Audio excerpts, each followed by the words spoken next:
Hello, hello, hello. What's up tonight, everyone? Welcome.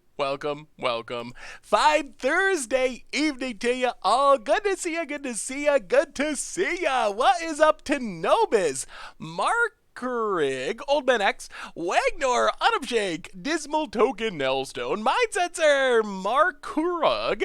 How's everyone doing this evening? Good to see ya. I'm excited. We are playing some Standard tonight, and this deck looks pretty fun. I know it's got a couple of Teferis, and people don't like Teferi, but we're not a Teferi deck. We're not even really a control deck. We have a couple counters and a bit of removal, but we're not playing this, like, grind you out forever game. We're playing some flash stuff, and basically trying to just never tap out on our turn, sneak stuff in our opponent's turn, play some Angel of Graces, which I really want to see how good Angel is. So I think this should be a fun one. Craigery for the 20th month in a row. Welcome to the Fishbowl. Thank you for your subscription. And Zazie as well. Welcome you to Big Scoops Tier for our new subscribers. I watched your persistent petitioners video a few hours ago. I think that you put more black into the deck for some discard like Thought Eraser might have worked better. Persistent petitioners. That was one of the roughest against odds that I can remember. Filthy Rascal, like, I still had fun doing it, but Filthy Rascal, welcome you to the Fishbowl. Thank you for your subscription. Big Scoops here for our new subscriber. I think you can play best of 3 now. I'm pretty sure. Yeah, I really wanted Persistent Petitioners to be insanely awesome, and I tried so many decks and so many things, and eventually, after like a couple of days of working on it, I was just like, all right, we gotta build a deck, we gotta just play one of these decks, and it turned out okay, but I definitely don't feel like I cracked the code or anything on Persistent Petitioners. So, how's everyone tonight? MTG Baker, Reverend Bake Green Magic, Adromix, also boss. Yeah, we got the green screen going. What's up, Heavy Weather? How are you this evening? So, Persistent Petitioners, it was sweet. I wish it had been more competitive, but what's up, Shattergang Cousins? How are you? Is the meta good for Red-Black Aggro? I think Red-Black Aggro is actually pretty reasonable at the moment. I think it's a decent deck. Black Fryblade, thank you for the cheer. Thank you so much. It's going well. How about your legs off? How are you tonight? Anyway, let's do our reminders. Swarly B, welcome to the Fishbowl. Thank you for your subscription. Big Scoops here for our new subscriber. You play Petitioners and Pauper with Lab Maniac decks. Ooh. Pauper's an interesting option. Modern, you can use Thrumming Stone, but I feel weird about Thrumming Stone because Thrumming Stone, we've played that with other things before, and it doesn't feel all that different than the past versions that we've played. We have a new donation. Ooh, already. A new donation from Zazie? Zazie745 with a $10 donation. Hey Seth, good luck tonight. I'm about to head to my 12-hour night shift, so it should be fun, but it will help me get through the night knowing I have something to watch in the morning. Well, thank you so much for the donation, Zazie, and good luck. 12 hours, that is a long shift. I have definitely worked 12-hour shifts before, and that is a long time to be working, so good luck with that. Cadaverous Dancer, how are you tonight? Anyway, let's do our reminders. Any budget decks coming up? We're always doing budget decks. There's Budget Magic every week for sure. On the stream, it's a little hit or miss. Our Mucha Brew deck on Sunday is also budget. I had to play 5-color mono white aggro. I just had to because it was so popular. So we'll see. We'll see if it actually works. The deck is just so memey. Like, the name makes the deck just, we have to play it because of the name alone. So we'll see if we actually win some games with it. Why not the gem at the untapped lands? We don't really have a ton to abuse with Wilderness Reclamation. We don't really have any big X spells or anything. So it's a little bit awkward in the deck. It might be fine. Hey, what's up, Matthew? How are you? Anyway, let's do our reminders, talk about this deck, start playing Magic, then we could talk about anything and everything. We talk about Mythic Invitational, we can talk about coverage, we can talk about decks, what you're playing at F&M this weekend or whatever, so plenty to talk about tonight. Anyway, reminders, Replay YouTube, that's where you can find all the old streams, including this one in the future. Normal YouTube, you can check out Against Odds, we played Persistent Petitioners. Speaking of YouTube, where are you all at with the arena for standard content thing. I did a spell on a poll on Twitter a couple days ago, but I wanted the stream feedback. What do you think about doing more of the standard videos on Arena compared to Magic Online? Because that kind of seems to be the way of the future. Like, we do have ranked best of 3 now, so we're not really pigeonholed into playing best of 1 to do different stuff. So give me your feedback on that. Goblins in standard, ew. I mean, obviously, we're not going to stop playing Modern. We're not going to stop playing fun older formats like Legacy and Vintage now and then. So Magic Online, it's not going anywhere at this point because we just literally can't do that stuff on Arena. And I love that stuff. I love Modern. I'm not going to stop playing it. So it wouldn't be like we never play Moto, but just for standard in specific, like we do a standard against the odds. What do you think about it being on Arena compared to Magic Online? And I don't know. There's some give and take. I think Arena, for me, I think Arena is a better viewing experience for most people. I've gotten that feedback. There's some people that do prefer Magic Online, but I think in general, people prefer Arena. But at the same time, Magic Online, people are used to it, and we've been using it for a long time, so change is hard, and some people just like it because that's what we've always done, and so there's a lot to weigh out. The Goblin deck looks interesting, Baker. I think Goblins, they might have a chance. Green Goblins. Rhythm of the Wild seems like a good addition. I want to play Rhythm Elves at some point. Hellas King for the second month in a row. Do you think humans have a chance in Standard? The problem with humans in Standard is I don't know how much of a payoff there is. I guess Radiant Destiny, but there's not a ton of payoffs for being human tribal. I think there are a lot of good humans, but we just don't have like a Thalia's Lieutenant or something that really rewards you for playing all humans. Catastrophe for the 21st month in a row. Moto is better, but I'm probably in the minority, sadly. Well, thank you for the feedback. The Magic show ended now. Why isn't there an Arena special event with a Panharmonicon emblem? I need answers. That could be pretty sweet. Although it's kind of limiting, but I don't know how, maybe it's too limiting to really do an event about. Dekogo, welcome to the Fishbowl. Thank you for your subscription. Big soups here for our new subscriber. Definitely Moto, I think Arena is too busy. I can't even attempt to read the cards. That is true. That's another thing I've heard from people is you can't see the cards as well on Arena, so you have to like look them up more. I wish it would be awesome if the extension worked on YouTube. Oh man, that would be so sweet if Deckmaster worked on YouTube. Maybe we'll get there eventually. Anyway, let's do a reminder so we can actually start playing. We can keep talking about this as we go along. Do I have any budget decks coming up? So tonight we're playing Bant Flash, which is definitely not budget. We have budget deck in Modern, essentially, for Mucha Brew on Sunday, and then Budget Magic for Monday is in Standard. So those are 2 budget decks, plus Krim does his budget deck. So over the next few days, there'll be several budget-friendly decks going up on the YouTube channel. Oh man, did I miss your sub? I see that you're subbed. I'm so sorry. I'll bite your legs off. Welcome to the Fishbowl. Thank you for your subscription. Big soups cheer for our new subscriber. The sponsor of tonight's stream is Ridge Wallet, and they make super slim front pocket wallets out of carbon fiber and also titanium. You can check them out at ridgewallet.com and get 10% off with the code GOLDFISH10, and they also offer free shipping. So thank you so much to Ridge Wallet for their support. How many subs to shave your beard? Oh, I don't know if you could donate or sub enough to get me to do it. I love my beard. I love my beard more than I love subs, more than I love money. I don't know if there is a way to actually make that happen. I don't know what the number would be. Yeah, the green screen is sweet. Finally, merch page, tokens, t-shirts, playmats. Great way to support the stream and the channel and the site. And then, of course, donations. Always appreciated. Certainly not required. $2 or more gets your message read on stream. And who knows? I mean, I guess if I got a $1 million donation, I might give up my beard. 50-50. I would flip a coin. You donate $1 million, I'll flip a coin. No mirror march involved or Carrick's thumb or anything. Well, maybe I should have. Okay, $1 million donation. I get a Carrick's thumb. 1 coin flip. If I lose, I'll shave. How about that?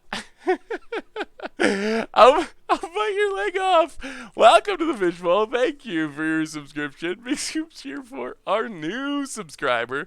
All right, let's talk about this deck, and we talk about all kinds of stuff as we're playing. But we can get into the games, then we talk. I was giving my opinion to you either way. Your videos are great, and I will continue to watch. Also, the announcements make me sad for Magic. I'm not trying to start a debate, but I feel like the dream is dead since you get no chance of getting to the top 8 if you have a job or life outside of playing. It also seems like paper is dying soon. That is a lot to take in, but I will say I share some of your concerns. Charity, that would probably be the most likely way. I was joking about $1 million. I wouldn't want any of you to actually donate $1 million. But that would actually be the most likely way of beard shaving, would be to do it for charity at some point. Or somehow, like enough donations for something. I really love my beard though, so it would have to be a really good charity. A very deserving charity. MTG Card Chief and Corpsey Cola, welcome back to the Fishbowl. Thank you for your subscription. It did resolve Corpsey Cola. Big Scoops here for our new subscriber. No, that's good. Thanos! Dream dead. You've probably already donated half of that, Thanos, with all your gift subs. What, do you have to like 700 gift subs? Alright, let's talk about this deck. So tonight, at least we're starting off with Jeff Zombie Jesus and Kathov. Welcome to the Fishbowl. Thank you for your subscription. Big Scoops here for our new subscriber. What will the next Time Stream Battle episode be? So I think I'm shooting for every other week with Time Stream episodes, and I'm not sure what the next episode will be. That's something else we should talk about. I'm curious what you liked better from the first 2 Time Stream episodes. So we got to talk about this deck, though. We got to talk about the deck so we start playing Magic. Then remind me, we'll talk about all this stuff. Coverage, Magic dying, Time Stream Magic, all this stuff you've been asking about. So our deck tonight, at least to begin with, Bant Flash. So this deck, it was a top 8 deck at the SCG event, I believe. I hope I'm remembering that right. But basically, this deck is pretty sweet. We are not really a control deck. We're basically like a mid-range deck, but the gimmick is we're trying to never really tap out after the first part of the game. Most of our big threats have flash, which means we can leave up our mana, see what our opponent's doing, interact, and then flash in one of our threats. So as far as our big flash threats, the biggest and baddest and best is Angel of Grace. Our spoiler card, we haven't played with it yet, just a 5/4 with the weird Angel's Grace ability attached to it, can gain us life from the graveyard, so we can flash this in, start beating our opponent down.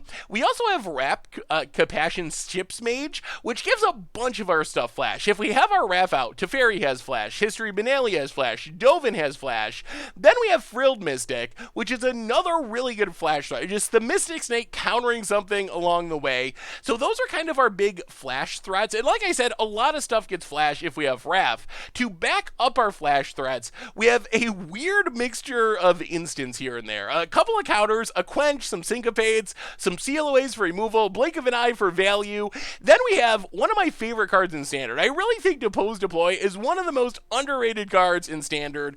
Tapping out a creature, drawing a card is fine. And then the Thopter and the life gain attach, you're often like getting 2 1/1s and gaining 5 or 6 life. It's very powerful with the back half, and both halves are pretty fairly costed. Also a Warden for removal, plus Sphinx making if it comes down to it. Our big payoff, I guess, beyond just flashing our opponent, is a single copy of March of the Multitudes. We also have 1 Chemister's Insight, 1 Settle the Wreckage. So the sweet thing about this deck is once the game gets going, we just leave up all of our mana, and our opponent is going to have no idea what's going on. They don't know if we're leaving up a counter spell or removal spell. Maybe we're leaving up a Frilled Mystic. Maybe we're leaving up an Angel of Grace. Or maybe we just got Chemister's Insight. Or maybe we're going to cast a massive March of the Multitudes. So it makes it very difficult for our opponent to actually play against what we're doing, because we always are going to have options available during their turn. We also have a couple Teferis. I almost didn't really talk about them because I know people don't like Teferi, but we can flash it in with Wrath, and it's mostly just a card advantage engine. It's not the centerpiece of the deck. We're not Teferi trying to just counter all your stuff, draw cards, ultimate Teferi, and more just a good value addition that's in our colors. So that's pretty much the plan of the deck. The element of surprise. Leave up our stuff, be tricky, flash stuff in, blow opponents out. Hopefully we get some good Angel of Grace blowouts, some massive March of the Multitudes, flashing into fairies with Wrath or whatever. So hopefully we do some sweet things. The other card I really want to test out is Growth Chamber Guardians. This is a card that has kind of been a sleeper and went from people are like, yeah, it's okay during spoiler season, to it being one of the most played cards when the set first released. So just it's kind of a Squadron Hawk. I don't know if can we caw when we Growth Chamber Guardian? We might be able to caw for it because it is reminiscent of Squadron Hawk. A 2/2 that also gets us more 2/2s when a counter is put on it when we adapt it. So that's kind of our early game defense. Sideboard wise, we get some counters. Knight of Autumn's a great catch-all, some more removal, a couple of cards for card advantage, a Cleansing Nova, and Mass Manipulation. And speaking of Mass Manipulation, that's another card that is very much on my list that I want to build around. I really just want to build a ramp deck, even if it's horrible, that just plays for Mass Manipulation and tries, and yeah, we could say claw. claw.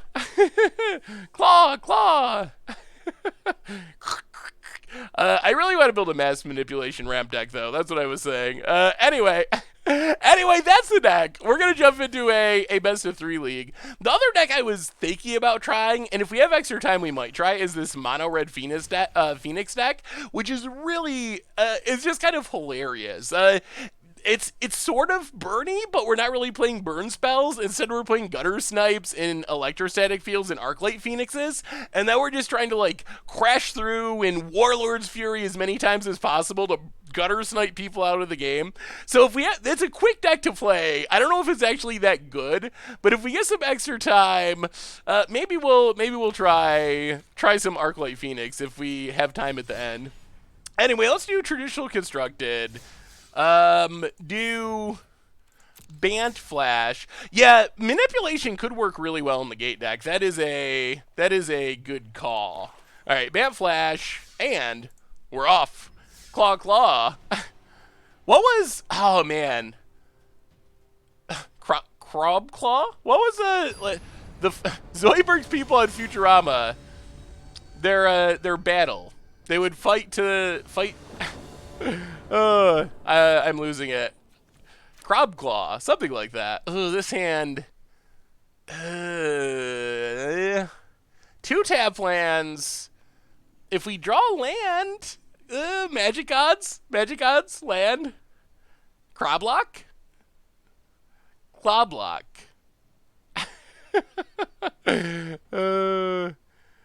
Budget Gates is super sweet. Have I talked about the huge drama of the day net? Yeah, we have not. Make sure you have all play modes on, Green Mage, MTG. All right, trust in the Magic Gods. We're gonna draw blues. Oh no. Oh dear God. That's not a blue source. Maybe we should have mauled. Mono blue in best of 3. Oh. Well, at least we didn't get Curious Obsession yet. Oh, that's not a blue source. Oh, never trust the Magic Gods. Never trust the Magic Gods. Merfolk Trickster for our opponent. It's our first game of the league. We gotta see where we're at with the Magic Gods. Are they smiling? Are they frowning? And then we can plan accordingly through the rest of our games with our decision making. So it's a tactical. Ooh, see, Magic Gods.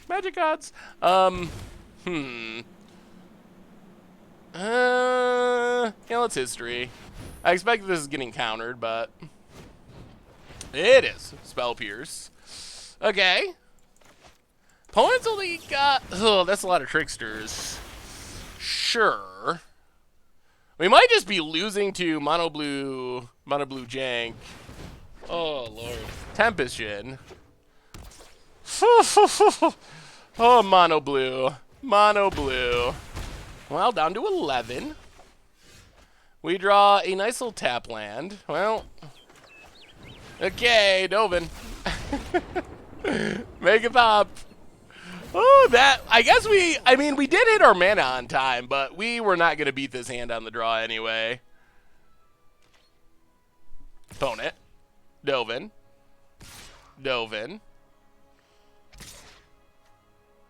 Us. Mono Blue is It is one of the more annoying decks to play against in Standard. Let's block. Down to 6, and down a Dovin.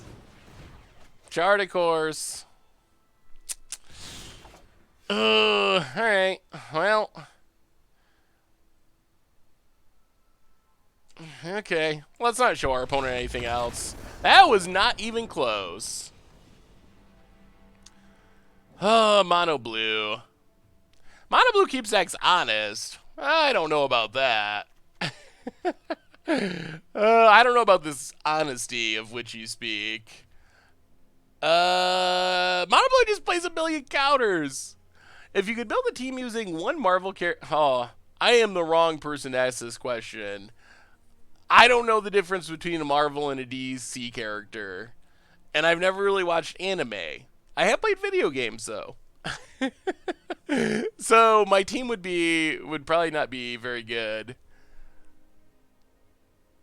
Mono blue, it can be I think it's a decent deck. And when it runs well, it's very powerful. It can be a little bit inconsistent. When you don't hit your card draw, you kind of just play a bunch of nothing. This matchup feels interesting. Well, we probably... Settle isn't even that good. I guess, like, Cleansing Nova in...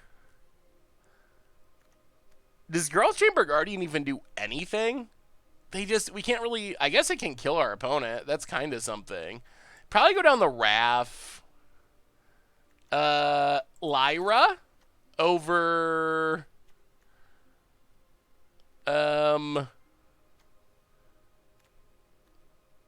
How long do we have? Not long. 31 seconds. Let's go down to Teferi and a Shalai over a March to the Multitude. All right, try it like that. Our curve is a little high for what our opponent's doing. At least we did lose the die roll in game 1. Being on the play should help, hopefully. We just have so many expensive cards. All right. Well, I mean, I think this is a keep. Our deck has a lot of expensive cards. Yeah, Ixalan's Binding's okay. It's just sort of expensive for removal. All right, that's another expensive card. Hallowed Fountain, go. What do you think about Wilderness Reclamation here? Is it good because it lets you play... we're doing this. Oh, my God.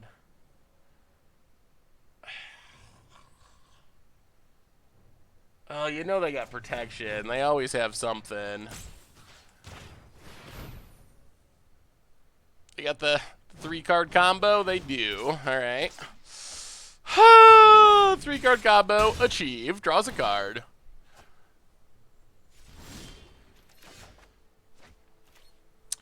And that's a game. Well, I guess we weren't going to win if we didn't hit our land drops anyway. Ref seems okay here. Flashy and Walkers and Shalai are okay versus counters.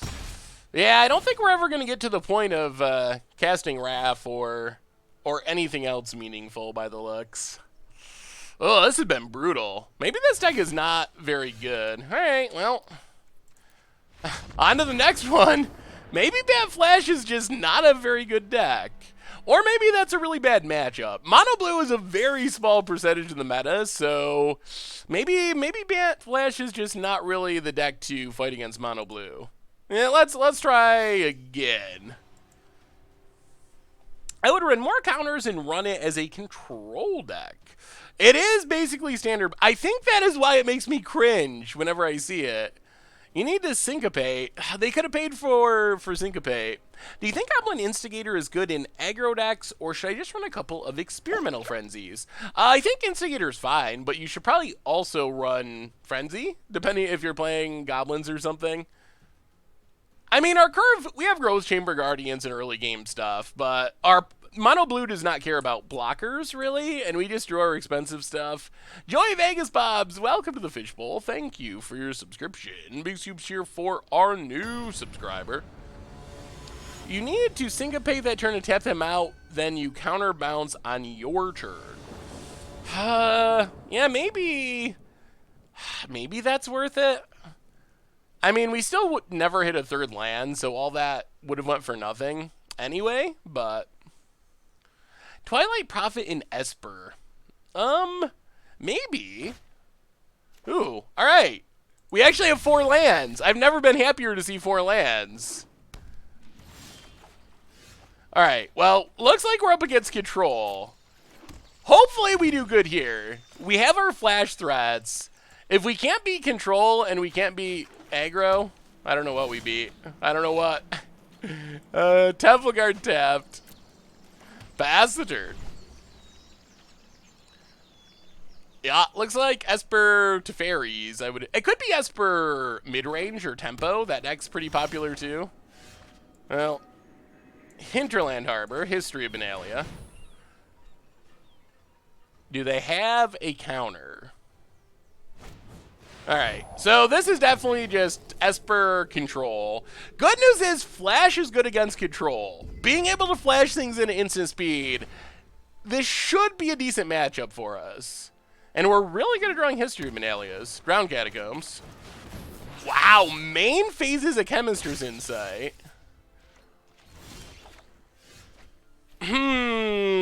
What do we do? What do we do? What do we do? When are you streaming the Mirror Wizards deck? It looks amazing. We'll probably end up having to play it. I'm not sure how good that deck is, but it is spicy. Maybe we'll be streaming it in 15 minutes after we scrub out. Yeah, Growth Spiral might actually be important to this deck. Maybe that's a worthwhile addition. I'm really afraid of Teferi. If we tap out and they Teferi, it's pretty bad for us. Let's just Breeding Pool untapped past the turn. We're going to wait. This lets us deploy if our opponent doesn't Teferi. And if they do Teferi, then we can counter it. Opponent. Not Teferiing. This is the power of the Flash deck. Leaving up counters and leaving up threats. Thop thop. Boy, that's so many History of Benalias. Breeding Pool untapped. Go to combat. Attack. Oh, so many histories. Hit our opponent, pass the turn. Ferox Stompy. Let me look, Jake. Chemist's Insight Part 2 discards a land. Ferox Stompy. That looks pretty sweet. I like the going into Naya for Night of Autumn. Opponent passing. Well, that's Angel of Grace. We also don't really have much card draw. Hey, what's up, Delcier? How are you tonight? Yeah, the mana base is a bit greedy. That's for sure. Dream Eater. Okay.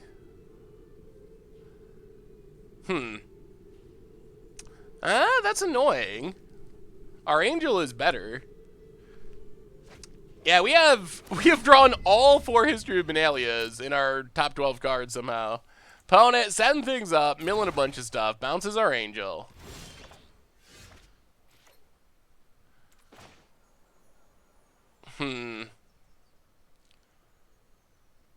Well, we gotta start getting these histories out. Play History of Benalia.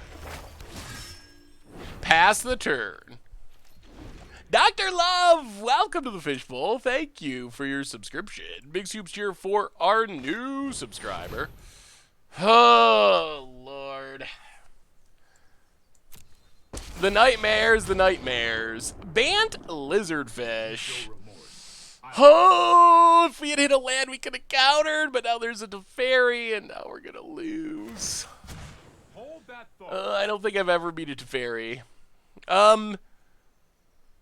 That Bant deck looks fun. Much more focused and controlling, I think, than this one. Pipster! Now we draw the land. Welcome to the Fishbowl. Thank you for your subscription. Big soups here for our new subscriber. But now we're getting buried. What do we even do? What can we do? Anything? All right, history Benalia.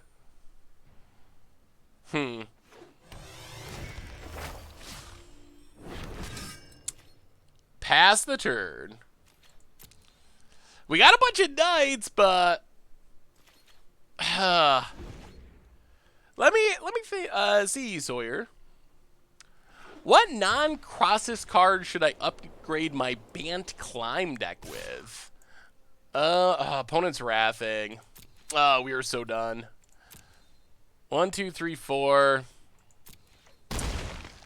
Yeah, we're on the wrong side of the ferry. And this might be the quickest league we've ever played on Arena. I think we're going 0-2. You need to take a timeout. They're going to put their Dream Eater back in their deck. And then Wrath? That's interesting. All right, there's the Wrath. Opponent. Passes, we draw land, we get a knight. Demon Burn. That's a spicy idea. I think 20 lands might be a little bit light for cards like Demon Lord Belzenlock and Doom Whisper and Angrath. So I think you might need to find a way to stick some more lands in there for the expensive stuff, but it's a cool idea. I'll play a land. History Benalia number 4. And let's see if there's any way that we can kill this Teferi. Pass the turn.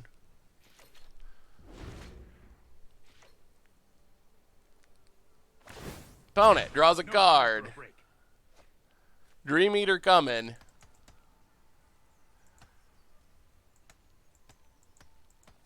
Ugh. This has not been good. Sure, I'd love to see your modern brew. All right, Lyra. Opponent. Well, oh, they get to untap lands. Huh. All right. Well, there's a Growth Chamber Guardian. So we get a knight. We pump our knights.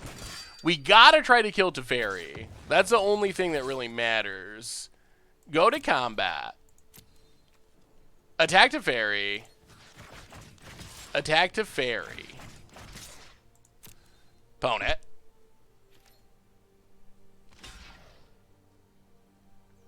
Blocks with Lyra.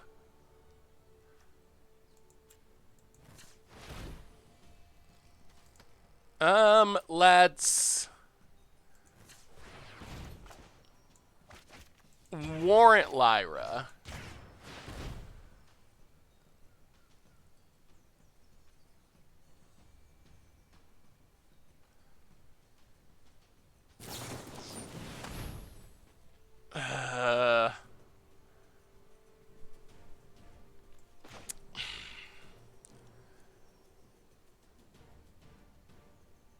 We gotta kill Teferi. I'm pretty sure they have an absorb, and this is yeah, all right. Well, syncopate the cast down.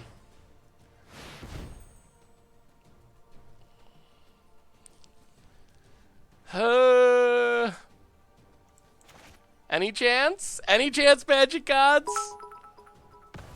Here, let me see max power.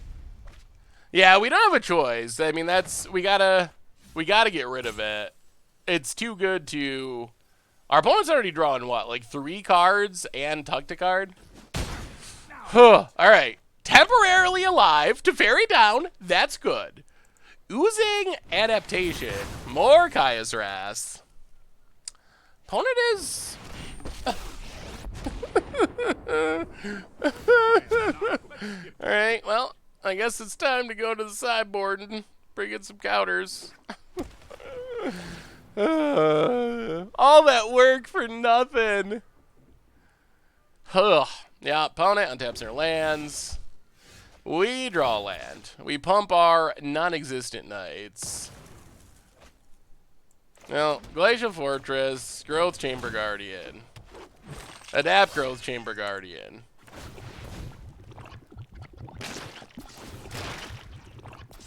Get a Growth Chamber Guardian. But our opponent can play both Lyra and... Yeah, we're done. I don't know. Maybe this deck is just really not good. It seemed like it could be fun, but we've only played a match and a half with it. But so far, it hasn't felt very good at all. It's mostly felt just miserable. Opponent draws.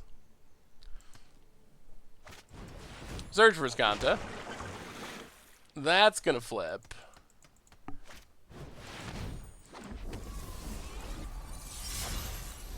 Opponent. No, this is not a deck that I built. This was, I believe it was played at the SCG event. Yeah. I mean... Yeah, we're dead. We're not dead on the surface, but we can't kill Teferi. They flip his Kanta. They have a Dream Eater. There's no way we're actually going to get there. Hey, what's up, Lucas? How are you? So against control, we can bring in 3 negates. We can bring in Disdainful Stroke, Mass Manipulation, Karn. We can bring in Ixalan's Bindings. We can go down... What do we go down? Man, it seems like playing a bunch of flash threats should be good. Maybe it was just our draw. We did draw somehow 4 copies of History of Benalia and no other cards. Very Lone Wolf, welcome to the Fishbowl. Thank you for your subscription. Big soups here for our new subscriber.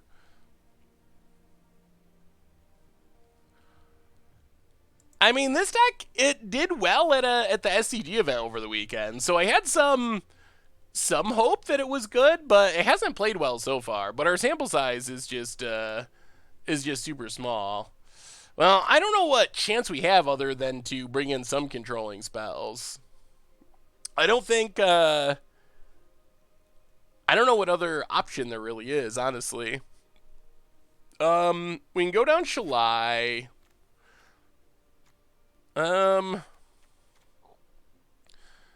Go down maybe like Wrath.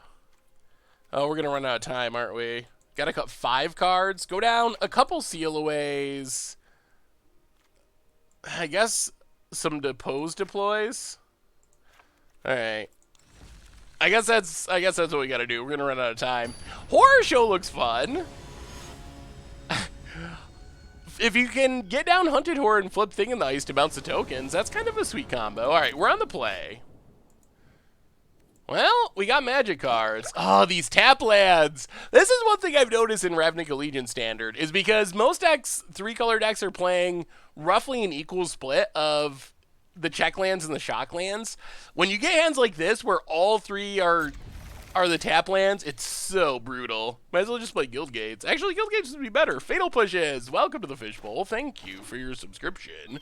Big soups here for our new subscriber. What's up, Shermel? How are you? Opponent. Tap land. Well, Sun Petal Grove, go. Yeah, I mean, a lot of decks play like 12 shocks and like 11-ish check lands. And then a couple of basics. That's kind of the norm.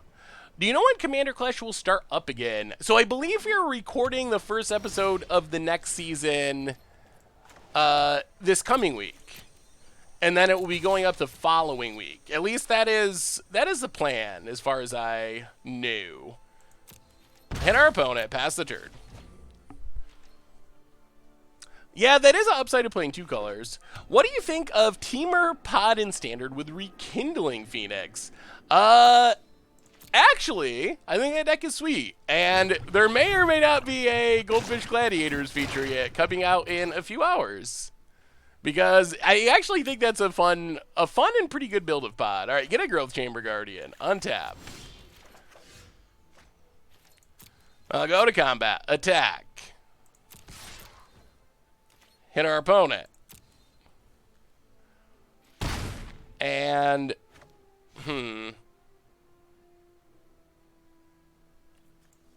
Let's Growth Chamber Guardian. Pass the turn. I mean, we got pressure this game. We're missing land drops, which isn't great. Wow. Froskus contempts the Little Guardian. Okay. Hey, Seth, just got home from work, was working outside in negative 33 temperature. All that kept me warm was your attempts to win with persistent petitioners. It's all about the persistence. Thank you. Thank you, Fubix, and I'm glad you're in out of the cold. Negative 33 is insanely cold. Ooh, there's a land. That's good. Well, go to combat. Attack. Hit our opponent. Down to 12. Hallowed Fountain untapped. Pass the turn. This is more like where I feel this deck wants to be. The temp in New York was cold, but thankfully I did not have to go outside in it today. Working outside in negative 33 would be brutal.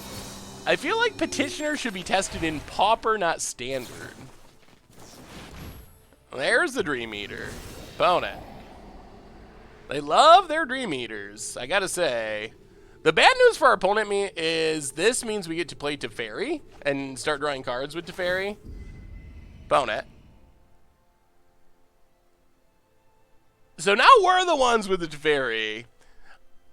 Hey, how's it going, Bear Army? How are you? I'm coming to New York in like 2 weeks. What should I prepare for in terms of cold? Well, normally it's just kind of... Yeah, let's Teferi. Draw with Teferi. Normally it's just kind of normal cold, like 20 or 30 degrees, but it has been like 0 degrees type cold recently.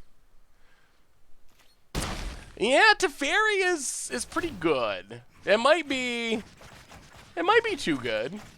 That is, it's definitely on the borderline as far as power level.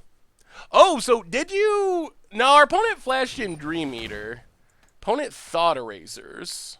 Okay. So did you see Wizards? A ton of news came out today. So much stuff happened. But the biggest piece of news is that, yes, I'm planning on putting up Commander Clash as a normal Commander episode. So yes, it should be going up on the main YouTube channel. I'm hoping tomorrow night when Commander Clash normally goes out, but I'm not 100% sure. Huh. Take the blink of an eye. All right, well, we will negate your Ixalan's Binding, opponent. Opponent. Gonna try to win the race? All right, gets into Teferi, sure. Down to 1.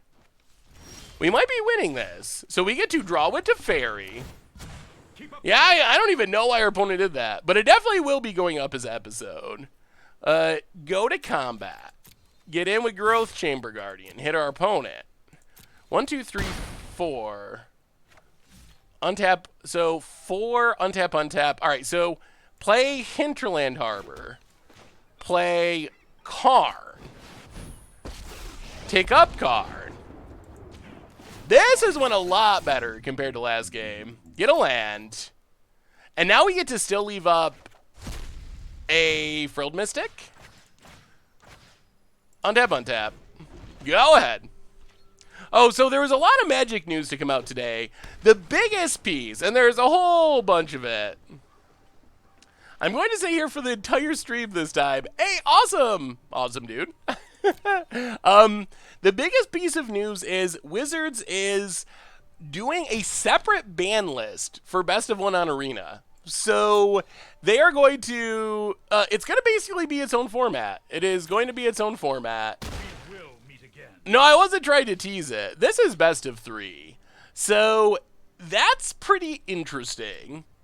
And then there was, so what do you think about that? Like, is that good or bad? My thinking is that it's almost 100% that, all right, let's go to combat and attack. I think, so this connects to the fact that they're doing this Mythic Invitational, the end of March. Wow. Okay. They have a Chromium the Mutable. That's not counterable.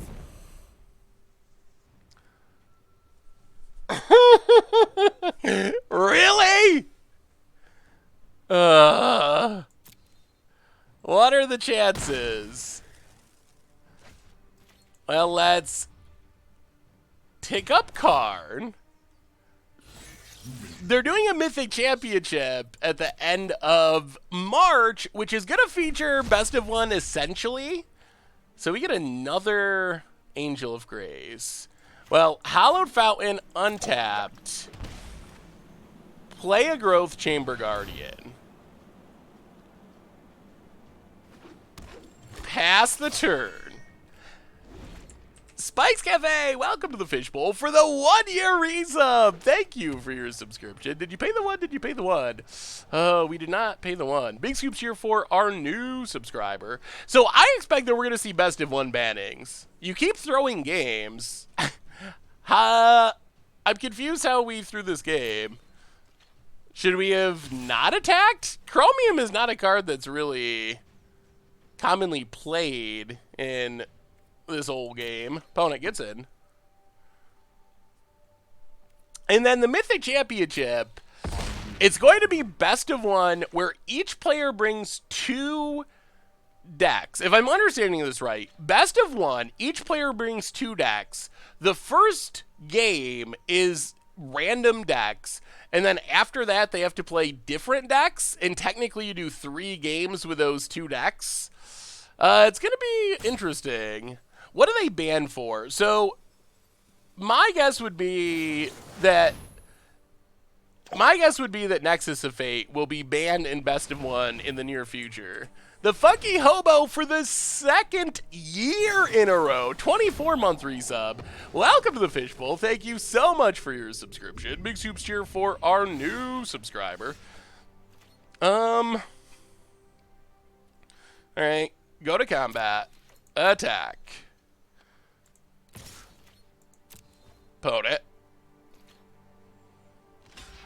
Alright, well. We will adapt.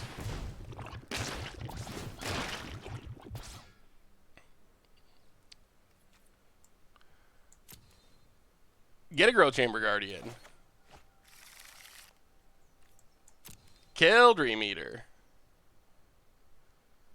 Hopefully. Yup.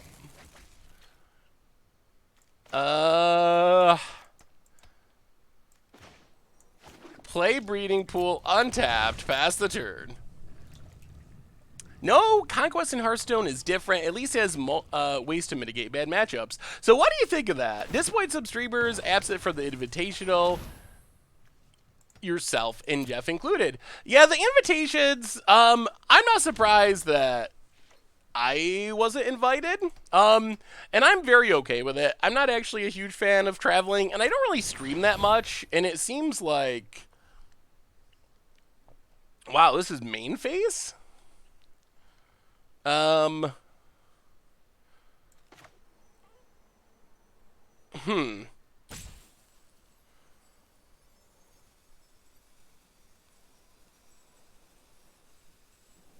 Okay.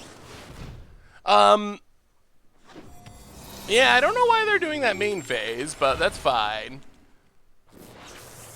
Hey, what's up, Jim? So, I think, there were some omissions that I was surprised by, of people who have a lot of, that stream every day, and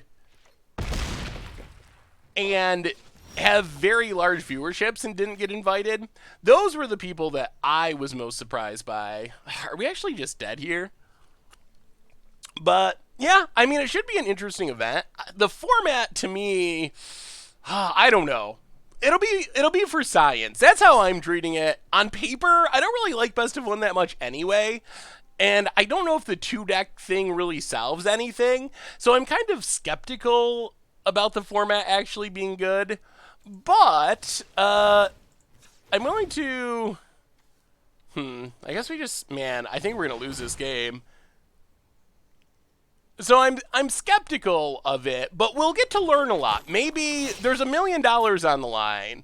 So maybe the best of one meta with $1 million on the line will look a lot different than the best of one meta with with nothing on the line and with people having a lot of budget concerns. Like, is mono red so heavily played in the best of one meta because people don't have the money to buy other decks? Okay. Man, we're so dead. Well, this has been pretty much a nightmare. Huh. I don't know if we've run into bad matchups, or if this deck just isn't that good for us. Yeah, I mean, the people that surprised me most... Yeah, alright. Well, now we gotta decide what we're gonna play. The people that surprised me most were... Yeah, like Jim didn't get invited, Jim Davis. Jeff Hooglin didn't get invited. Caleb didn't get invited. So there were some pretty big streamers. I guess Noxious was invited, but decided not to go. So I think we have a new donation. Man, that was one of the most brutal leagues we've ever played. From Batboss, $5 donation. Hey Seth, what card from RNA do you think is most likely to get banned in Standard one day? That's a pretty easy one. I think it's gotta be Wilderness Reclamation. I don't know if there's anything else that really sticks out as even potentially bannable from the set, at least at this point. Who knows what synergies or whatever will come up, but Wilderness Reclamation, I think, would have the highest likelihood. I don't think Crossis is going to get banned.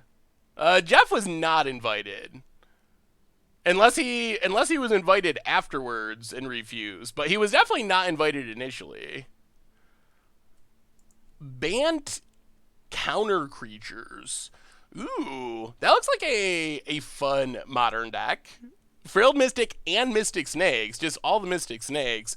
Huh, so what are we doing now, chat? Gonna try the red deck? All right, let's switch it up. Let's switch. Oh, we should probably go over the deck. So this was another one of the SCG decks, Mono Red Phoenix, and I will update the deck command so you can actually see it real quick. So the idea of this deck, it looks at first glance a little bit burn-ish, but it's not actually really a burn deck. I mean, it's kind of a burn deck, but it's not really playing burn spells. It's playing burn creatures, and the reason the deck caught my eye is...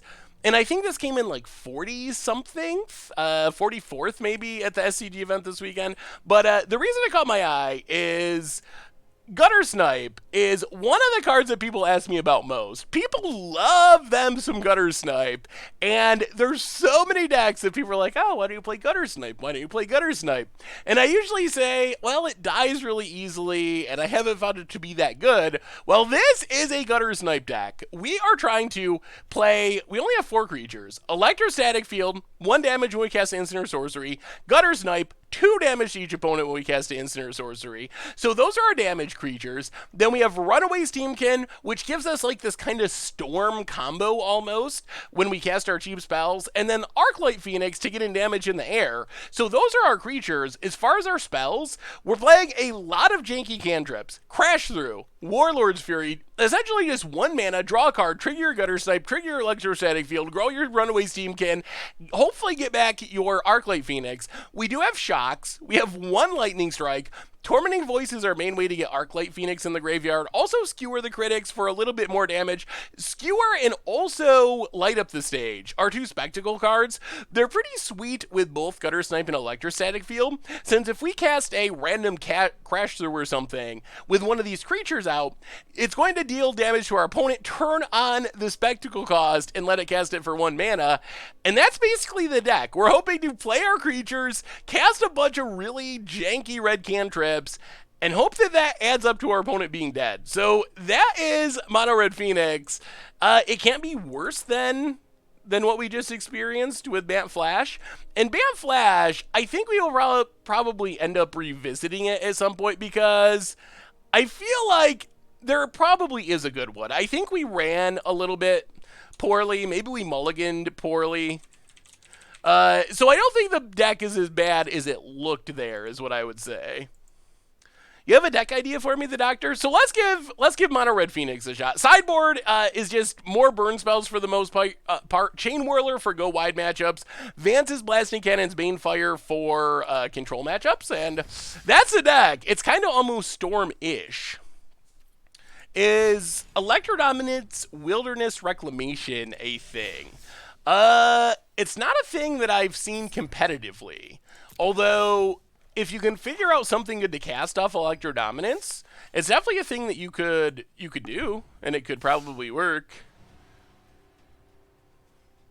So let's give it a shot. This deck is going to be one of the more aggressive decks we've played in a while. Andareth, welcome to the Fishbowl. Thank you for your subscription. Big soups cheer for our new subscriber. But we have very few ways to place Phoenix in the graveyard. That is true. We might actually have to cast our Phoenixes at some point. Well, all right. This is fine. We got to shock. We got to light up the stage to draw cards. So theoretically, turn 2, we can just shock, light up the stage. Yeah, we're Punch of Face is awesome, dude. Overgrown Tomb. Oh boy.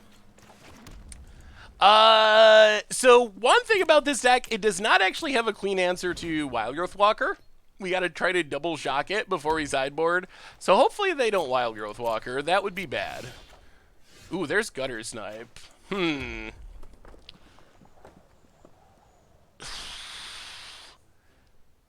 we wait? I think we we can shock light up the stage, or we can just wait and play Gutter Snipe first. The problem is, if we light up the stage, then we pretty much have to play what we hit next turn, and we can't Gutter Snipe. Maybe that's still fine, though. There's 4 Lava Coils and some Fight with Fires. All right, we'll wait. We'll wait. There's 4 Lava Coils and some Fight with Fires in the sideboard. So we have lots of options after sideboarding, but in the main deck, we don't have much. Opponent.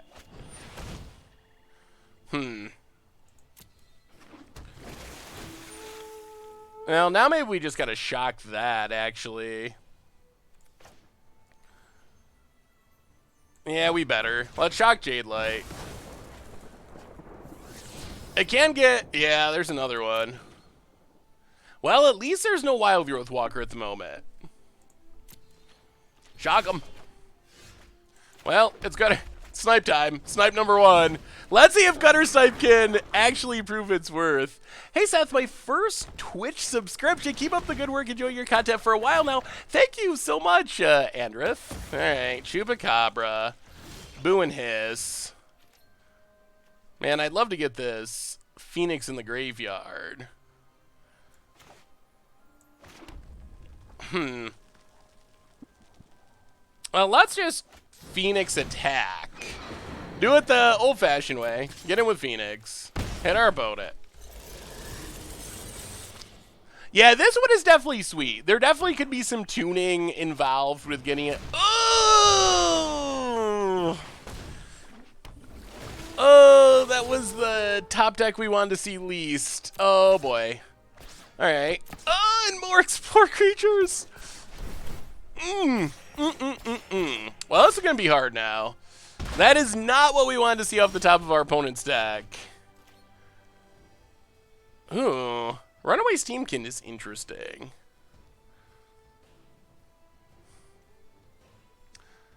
Ha.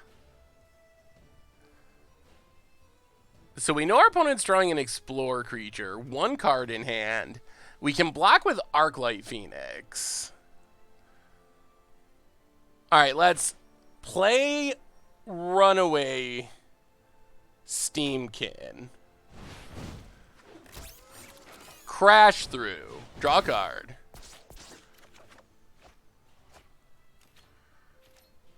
Alright, let's get in this time. Get in. We can take our beats one more time. Hit our opponent. This lets us light up the stage. Maybe find a land. Phyllis Legend, welcome to the Fishbowl. Thank you for your subscription.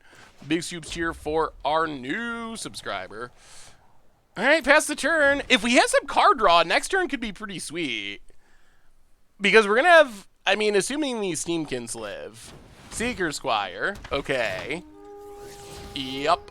Doom Whisper. That's a big ol' boy.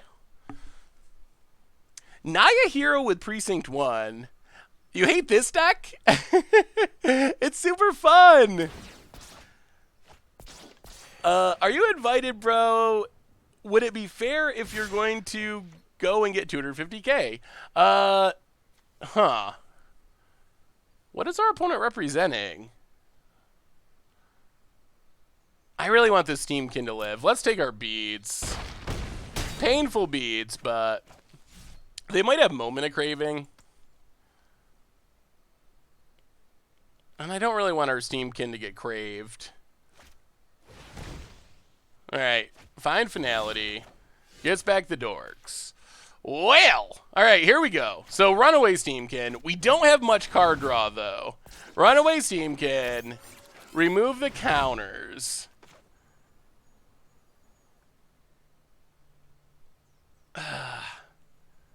Gutter Snipe. Trigger Steamkins. Crash Through. Trigger Steamkins.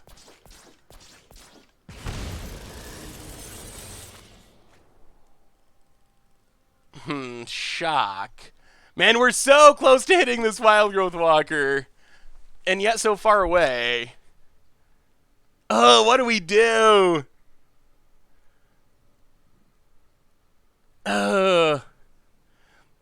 Oh, the name should be updated. Did it not update? We started on Bant, and then, oh, the name didn't update. Twitch. We started on Bant and went 0-2, and the deck didn't even seem significantly fun, so we switched.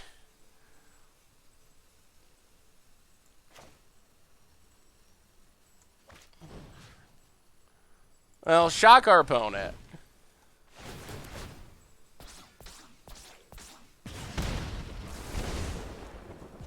Remove some counters. Remove some counters. Risk factor our opponent.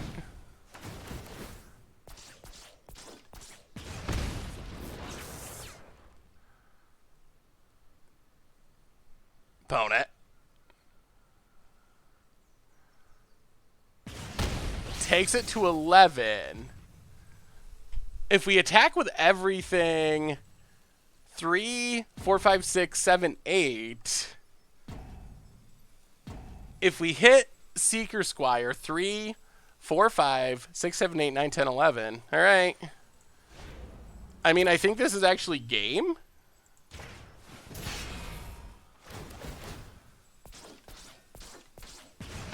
Oh, no. Okay. Yeah, that... Oh, no. It's not game. Oh. That's right. We played the Steamkin this turn. Oh, my God. Well, that was a good turn, but it didn't win us the game. For some reason, I thought we had 3 unsummoning sick creatures. Then our opponent, of course, gets to do a million explores. Gains back all that life. Which I assume means we can't win again. Ugh. Wild Growth Walker is a problem. We would have won this game several times over if there was no Wild Growth Walker to deal with. Now, block Jade Light. Drop to 2.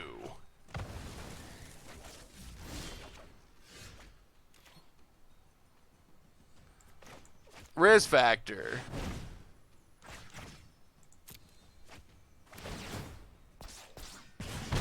Seven. We got opponent's got to let us draw. Okay. Remove counters from Steamkin. Oh, we might be doing it. Oh, we're doing it. We're definitely doing it. This is the deck doing its thing. There we go. Electrostatic Field. Grow it. Warlord's Fury. First strike them up. Hit you for 3. Yes. Arclight. Well, that's Warlord's Fury. Got him. We got him. And opponent scoops it up, and that is the power of the deck. That is the power of the deck. We messed up with our unsummoning sick attackers, and our opponent gained 12 life, 15 life. They gained an insane amount of life, and couldn't keep up. Couldn't keep up. We just had too much damage. Too much damage. Whew. All right, so this matchup, lava coils, please and thank you. Also, maybe the fight with fires. The question is, what do we cut? That is the hard part. Maybe we just go down the shocks. They're a little hit or miss in this matchup. They are cheap, but maybe we just go shocks for lava coils, something like that. Gutter Snipe! Gutter Snipe was actually good there. And I'm always so skeptical of Gutter Snipe. Maybe this deck is actually sweet. Should this deck be playing Maximize Velocity over one of the random cantrips? I don't know. What are we really trying to give haste to? This might be it. Maybe we just go down the shocks, up the lava coils, and have ways to deal with Wild Growth Walker. I feel like as long as we can deal with Wild Growth Walker, we should be fine. Yeah, let's try it like that. Untapping with Gutter Snipe means you get a win 80% of the time. Is it really that high? That's insane. If it's really that good. Why Vance's and not Experimental Frenzy? Well, we are not losing to Wild Growth Walker. We're not killing our opponent, but we're not losing. We'll keep. So Experimental Frenzy is actually slightly awkward with some of our Spectacle cards. They can get stuck on the top of our deck. So I think that's probably the main reason that we're going with Vance's Blasting Cannon. Hey, what's up, Bloody Scythe? How are you? All right, Branch Walker. Oh, he can kill that. Explores. Sure, for Asuka's Contempt. Bone it. Keeps it. Play a Mountain, pass the turn. Can you give Steamkin or Gutter Snipe haste, but also as a discard outlet to fuel Phoenix? Yeah, maybe it's worth it. Opponent gets in, sure. Down to 17. Ugh, Jade Light. Opponent, exploring. Okay. Land and Wild Growth Walker. Mills the Wild Growth Walker. Alright, untap.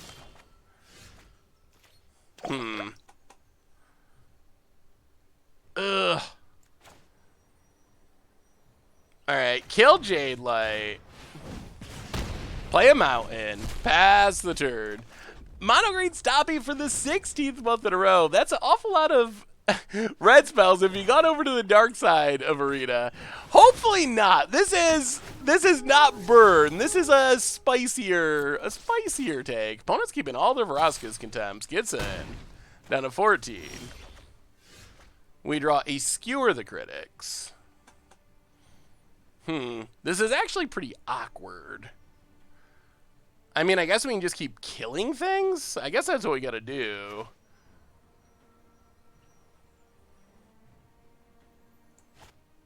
Let's...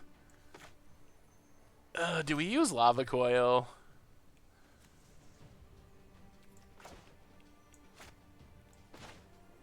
Alright, let's Skewer the Branch Walker. I think we just gotta keep the board clear for the time being. And hopefully we eventually get one of those combo turns. Am I going to shoot for the Mythic 8? So I mentioned this on Twitter. No. I mean, go for it if you want to, but the odds of making it into... we really need to draw a card. All right, so let's... This is awkward, but Lightning Strike our opponent. So we can light up the stage. For one. The odds of getting in the top 8 of Mythic are so incredibly slim that it's hard to even recommend you go for it. Like, you need so much time, and you need to be a very above average player to actually have a shot of that working out. So our opponent can still kill our stuff like crazy.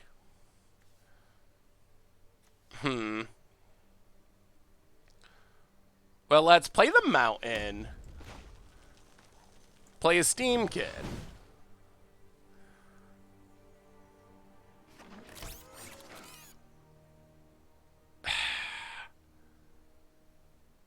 Pass the turn.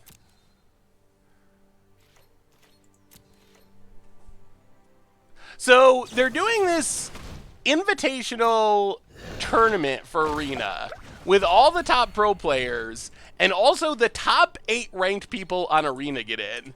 Calix, welcome to the Fishbowl. Thank you for your subscription. So top 8 rank, big soups here for a new subscriber. The top 8 from the February season get invited to the $1 million tournament, and ooh, Vivian. And the lowest amount of money you will get is 7,500, is basically last place. So it's very tempting, but the odds, it takes a lot of work. And I would have much rather, like, that system incentivizes really unhealthy things. So you don't even know your rank exactly, and it's your rank at, like, the end of the season. So it is... Wild Growth Walker 2?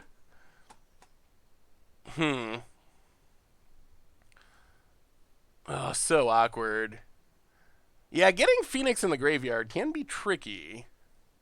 How do we do this? Our deck's looking a little less exciting this game. Crash through, Arclight Phoenix. Attack.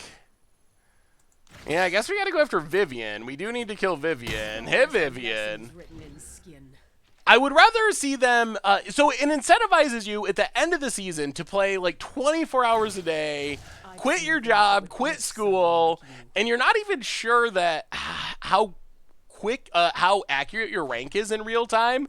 So you could still just get left out at the last minute. It would be much better, I think, if they had a system where opponent gets in, and a branch walker.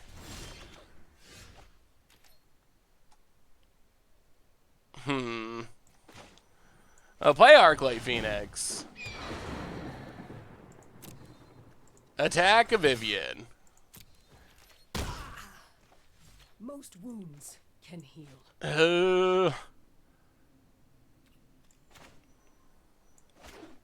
Mountain, Lava Coil Seeker Squire.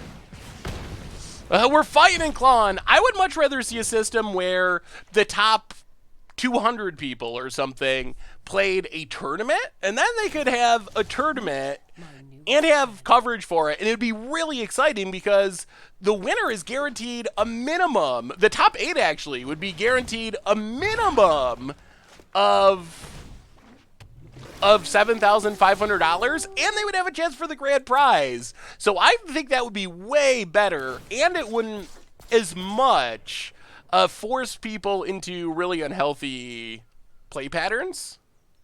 So I think that would be better all around. You get a really sweet coverage moment. We got to kill this thing. You get a really sweet coverage moment.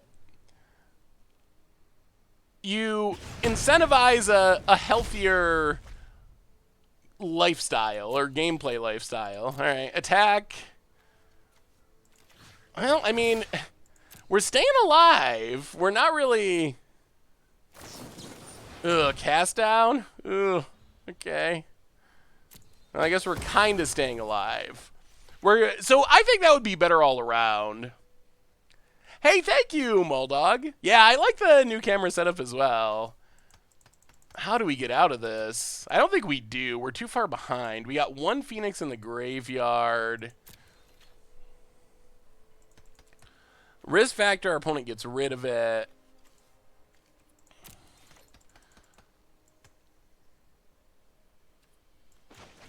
Well, alright, so...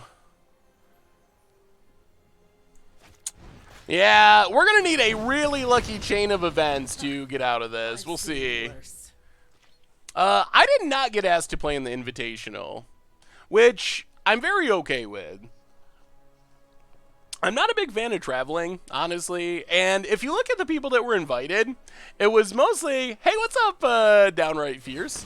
It was mostly streamers, and while we stream, and I stream because I love to hang out and talk with all you, and you don't get that on YouTube, I don't know if yeah, we're done now. All right, on to game number 2. That was a pretty clunky draw for our deck. All right, or game 3 rather. So yeah, I was pretty fine with it. There's some people I feel bad for being left out, but I'm not really one of them. What do you think about how they're handling best of 1 ranked versus best of 3 ranked?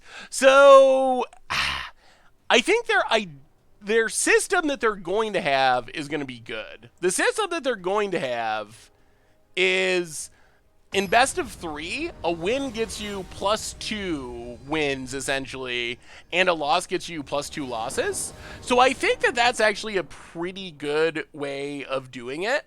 On the other hand, apparently they didn't get it up and running in time or something, so it doesn't work yet, which is a little bit awkward.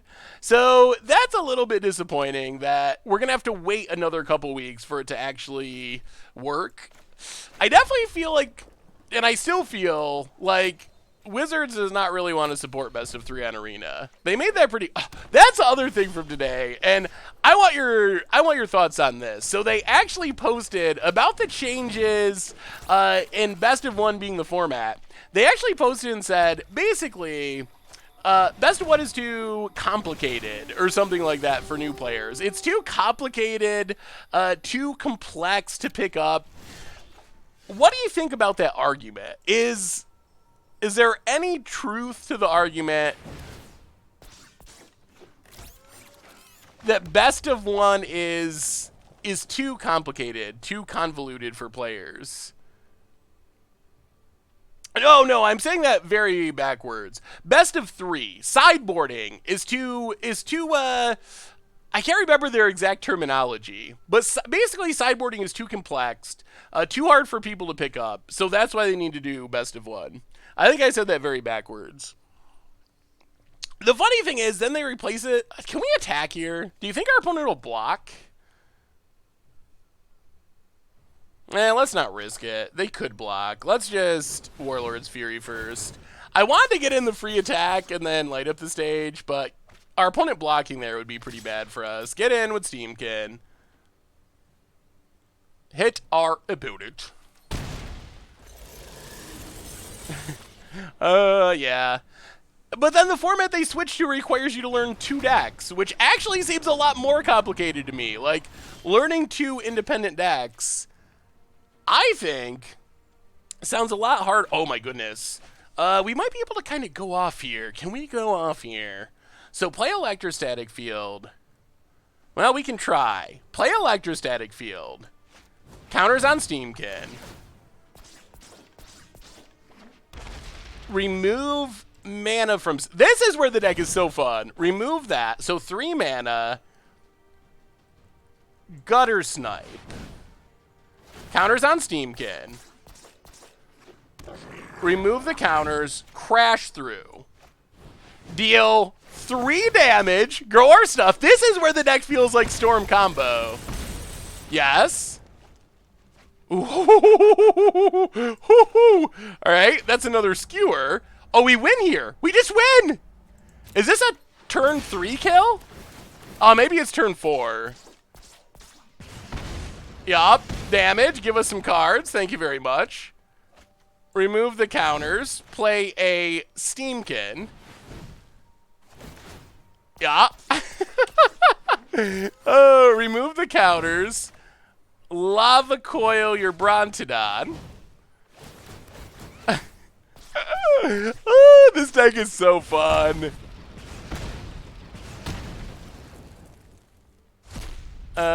Skewer the Critics your face?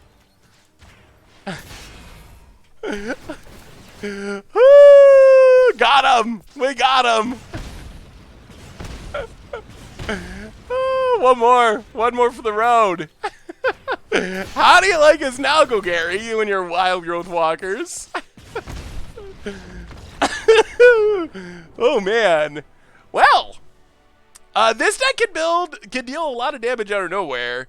Also, worth noting about this deck, I don't know, can we pull up the deck list here so you can see it?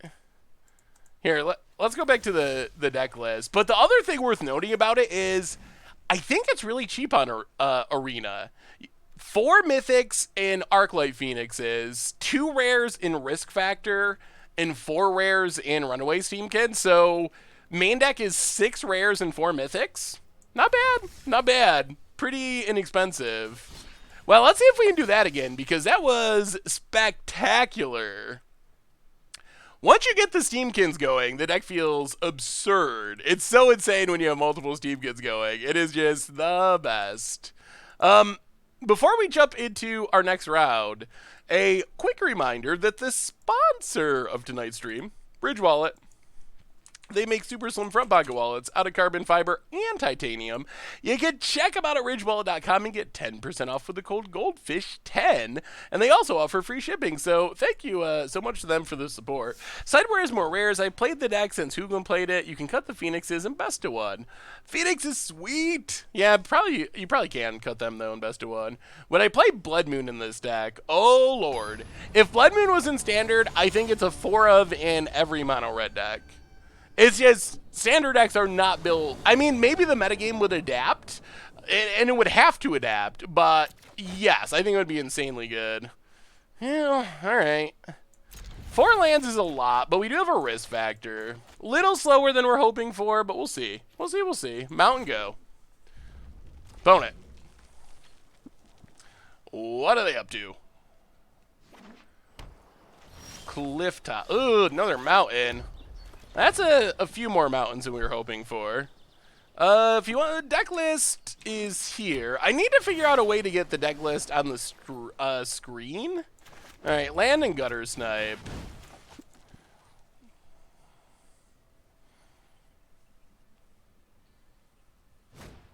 Aw, really?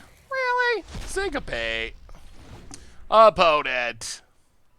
What's worse, mono red or mono blue? Probably, I think I find mono blue more annoying. Well, Arclight Phoenix. Opponent. Oh dear. Oh dear. Okay. Do you think Jaya Ballard could be a good sideboard card in this deck? Jaya Ballard could work. I'll play a mountain. Play a gutter snipe. Play electrostatic field. Pass the turn. No sweepers, no fairies. No sweepers, no fairies. We might be able to deal a decent amount of damage next turn. Lava coil. Okay. Ugh. Glacial Fortress. More lands. When we flood out, it's kind of bad. All right, we get to draw a card. Is there is like any topic where you become an expert, you completely figure out how hard it is to move from beginner to average. Ew. I like Tormenting Voice.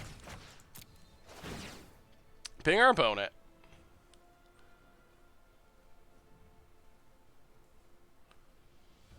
Oh, hopefully they're not slow rolling and absorb. Oh, they're gonna copy it. Okay. Well, light up the stage.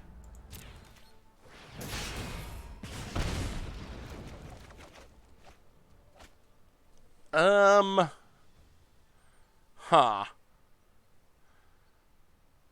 Well, let's just skewer. Hit our opponent. Down to 16. That was still a pretty good turn. We get back a Phoenix. Hit our opponent. Down to 13. Yeah, I'm a little worried because we have to risk factor next turn, or we lose it. So I'm a little worried about the second light up the stage there. Opponent has Deafening Clarion. All right. Gets rid of Phoenix. Oh, play Risk Factor. We should be able to get back Phoenix, hopefully. Down to 12. Takes it to 8. Okay. Huh. Play the land. What do we do? Yeah, let's light up the stage. Maybe we shouldn't have played the land just in case. Yeah, I wanted to play the land to play around Syncopate. Opponent revitalizes, draws a card, gates of life. Hit him. Got him! Double skewer! Yes! Oh, light up the stage is a broken magic card. Good God. Huh. Okay, how about those last 2 points? Wow, that is dirty. Oh, this deck is sweet. This deck is sweet. Yikes. Oh, man. Okay, I kind of like this deck. And I don't even feel so bad about playing Burn because we're playing janky cool cards, so I don't feel nearly as bad about it. All right, so Bane fires in. Vance's Blasting Cannons in. Mountain in. Go down. This is a harder question. Probably Shocks and the Lightning Strike. Maybe something like this. Cut Tormenting Voice. Ugh, it's really hard to cut cantrips. The Slime Moggle, welcome to the Fishbowl. Thank you for your subscription. Big soup cheer for our new subscriber. I'm sorry, I'm not trying to get people to play Mono Red, but I also think at Arena you're much more disconnected from advice. You're not in a gaming center where people are helping you. You're trying to do things alone. It's bad burn, so it's okay. Seth's becoming a monster. We're drawing cards and we're gutter sniping. We're gutter sniping. Wait, where'd our mountain go? Ugh. Arena. Sneaky, sneaky Arena. Trying to hide our extra mountain. For shame, Arena. For shame. We'll go down 1 Tormenting Voice. Getting it countered is brutal. I think, feature request, just leave the mountain in there when you're sideboarding. I'd love to see some light up the stage in Modern Affinity. Yeah, I've seen people playing Experimental Frenzy. Yeah, the Flash deck went pretty quick. We scrubbed out very quickly, so we decided to try this mono red Phoenix deck instead. Well, okay, we got a lot of threats. If we can resolve Vance's Blasting Station cannons, that's sweet. Well, that's Warlord's Fury. We do want to hit lands. Tormenting Voice. Bone it. Yeah, Flash, it was done in a flash. Literally. Well, that's Electrostatic Field. We got to be careful with this Tormenting Voice. Getting it countered is an easy way to 2-for-1 ourselves. Everyone seems to forget about light up the stage in spoiler season, but every day with new mythics. Yeah, I think... Ooh, all right. Play the land. Let's Tormenting Voice... discard Arclight. At least this plays around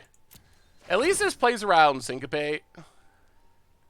If they brought in Negates, then alright. Sure. Yeah, I think light up the stage, what happened was, it was that, they did bring in Negates. Sure. I think what happened is, it was spoiled so early that people kind of forgot about it when all the flashy new cards started coming out. That's really my take, but it's so busted. Have you seen the Smothering Tides Emergency Powers combo deck? Ugh.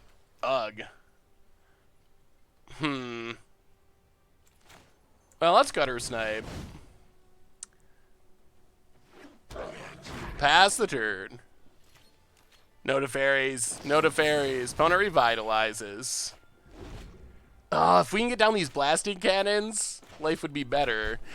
So I have messed around building Smothering Tide's Emergency Powers combo deck, but I don't know if I've seen the actual one you're talking about. Ooh, let me see. You know what? I'm Ichango. not done yet. Opponent, drawing with Teferi. Historic Flash Reclamation. Well, alright. We gotta go for it. If they have the Syncopate, and they have the... Well, they just have all the negates in the world. Well, hit Teferi. Down to 3. Ugh, these negates. These negates. And this Teferi. Historic Flash seems fun. Hold that thought. I like the idea. Wilderness Reclamation is a powerful Magic card, that's for sure.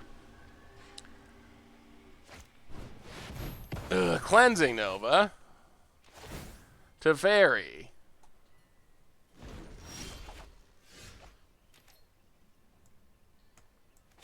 Oh, Blasting Cannons. Finally resolves, although Teferi can handle it.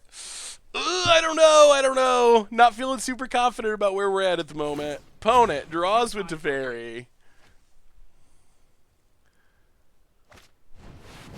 Yeah, oh, we're getting crackled. I see. Land. Ugh, Teferi's so good.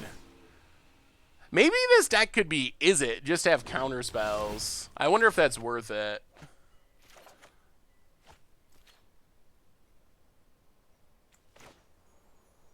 Oh, this is so incredibly awkward.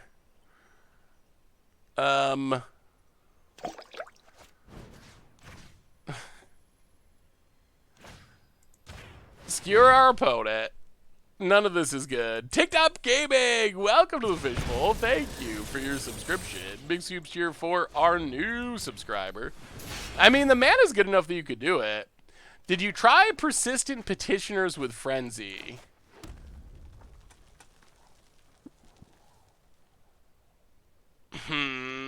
I don't think I actually did. Is it worth flipping this? Yeah. I'm going to say no. I don't know if we actually want to flip it. Opponent draws. I think we're actually just pretty much dead no matter what we do. I'm having a hard time envisioning. Oh, Teferi is just not a beatable card. Petitioner Frenzy sounds interesting. Maybe. I mean, it's a way to draw more more petitioners, probably. On paper, it sounds. Oh my. Okay. Well, this was fun. So we have to literally kill our opponent this turn through Teferi untapping. Yeah, Teferi is not a fair Magic card. It is not even a little bit close to a fair Magic card. All right, how could we do this? Warlord's Fury. Light up the stage. Huh. I don't know if those help. So play Electrostatic Field. Warlord's Fury. Ping our opponent. Draw a card. Light up the stage. Spectacle. Sort of draw a couple cards. Transform.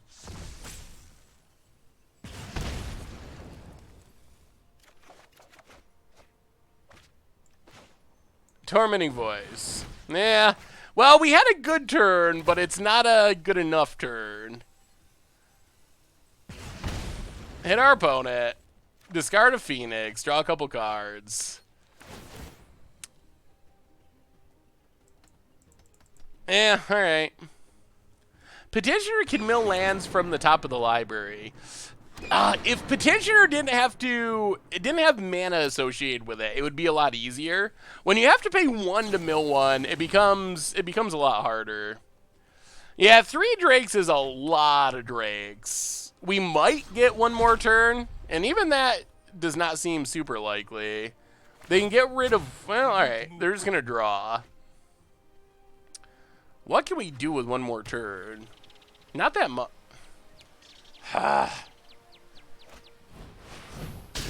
Oh my goodness. I hate early good games. It's not even the match. It's an early good game. They didn't good game us when we comboed them off in game 1, did they? I don't remember seeing a good game when we 20'd them on early in the game. What are the odds of playing other decks tonight, or is it usually just one main deck for the stream?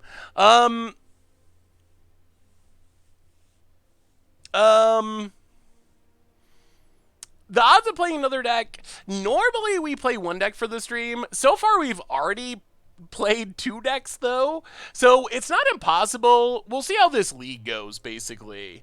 We'll basically see how the league goes. There's a chance that once this league finishes, we play a little bit with another deck. Or it might be that we just are playing this deck for the rest of the stream.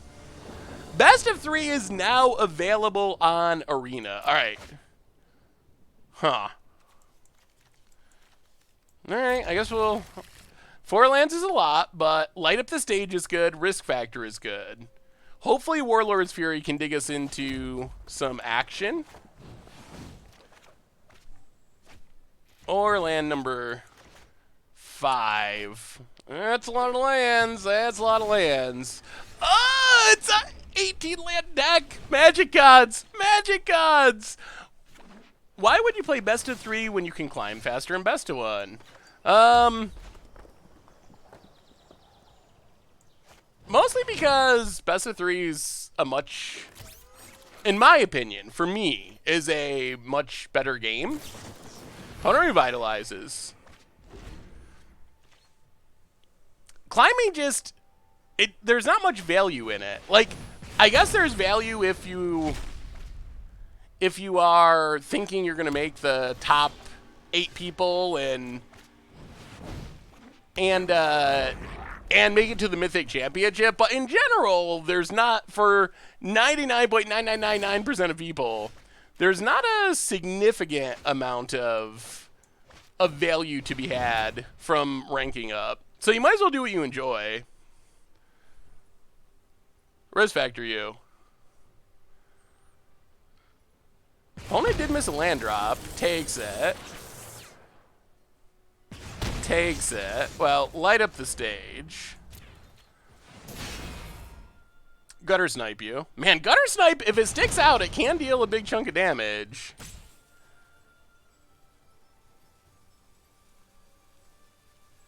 Opponent copies it to Fairy in a land.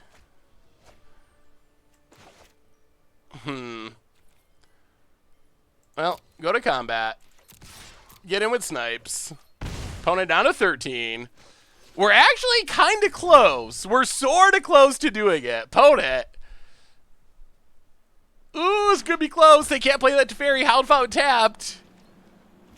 Passes. Well, we got to do this, unfortunately, because we're going to lose it. So, Banefire for 5. Actually, more than 5. Oh, did we overtap? We did. Or overpaid. Banefire for 5. Exactly enough to not be counterable. Hit our opponent for 5 plus 2, so 7. Yes. Yes. Down to 6. Gutter Snipe. Opponent revitalizes. Trying to stay alive. What was the 5-color deck you had in your arena collection? I'd have to look. There's a couple that I had been messing around with. Nothing that really got to the point where I wanted, though. Well, Risk Factor our opponent. Give us those cards. We want cards. Opponent negates. Okay. Takes 2. Well, let's just mount in blasting cannons. Get in with Gutter Snipe. Opponent down to 6. These risk factors are coming. The risk factors are coming. Yeah, Gutter Snipe has been absurd. Opponent has Shalai.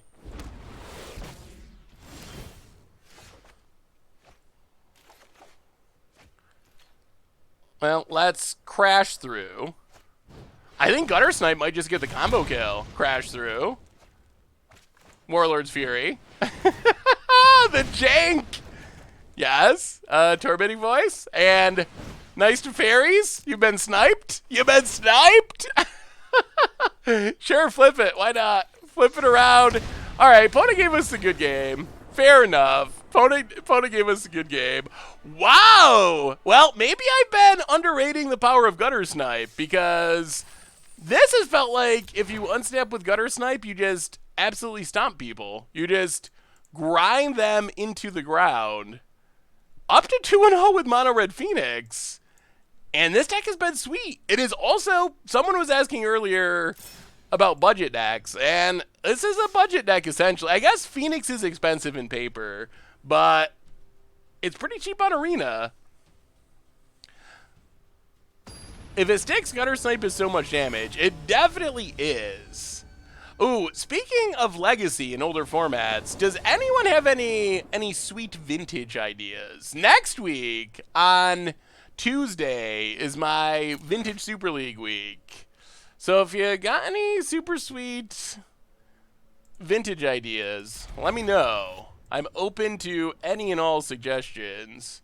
All right, Mountain, go. We got our snipes. 2 snipes. Pass the turn. 12 rack. Ooh. Pauper's Cage. At the end of target opponent's upkeep, that player's 2 or fewer cards in hand deals 2 damage to him or her.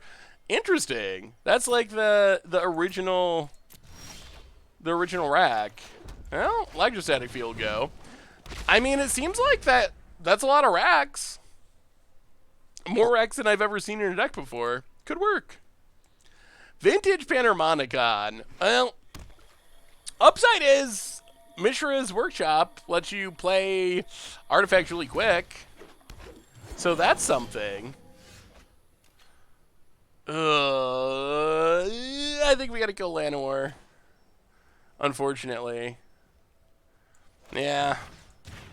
I really want to just Gutter Snipe, but we can't let Llanowar live here. Play the mountain, pass the turn. So if that's the upside, you can play Panharmonicon really fast. Lavinia, I was thinking some sort of like 4-color Lavinia human type deck. Swamp for our opponent. Got about the bird. I think that deserves a caw. Opponent passes. Well, Gutter Snipe.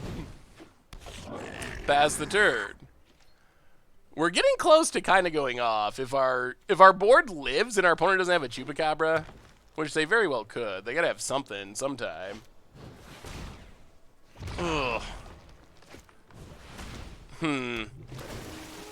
We even had a Lightning Strike, but we had to play our Gutter Snipe. We just had to. Now we got a Wild Growth Walker staring us down.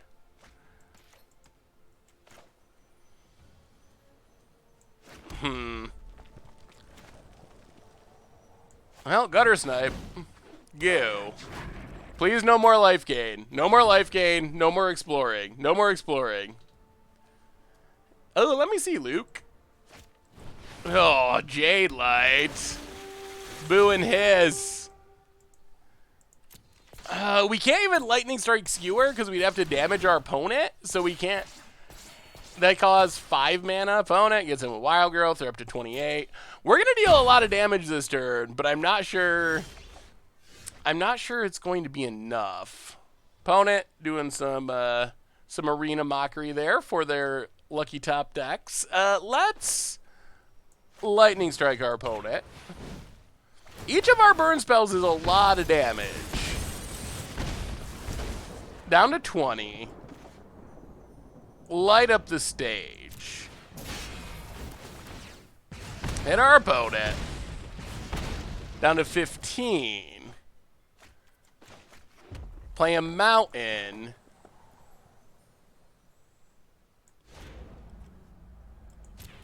Skewer the critics. Is this gonna work? How much damage are we dealing? Oh!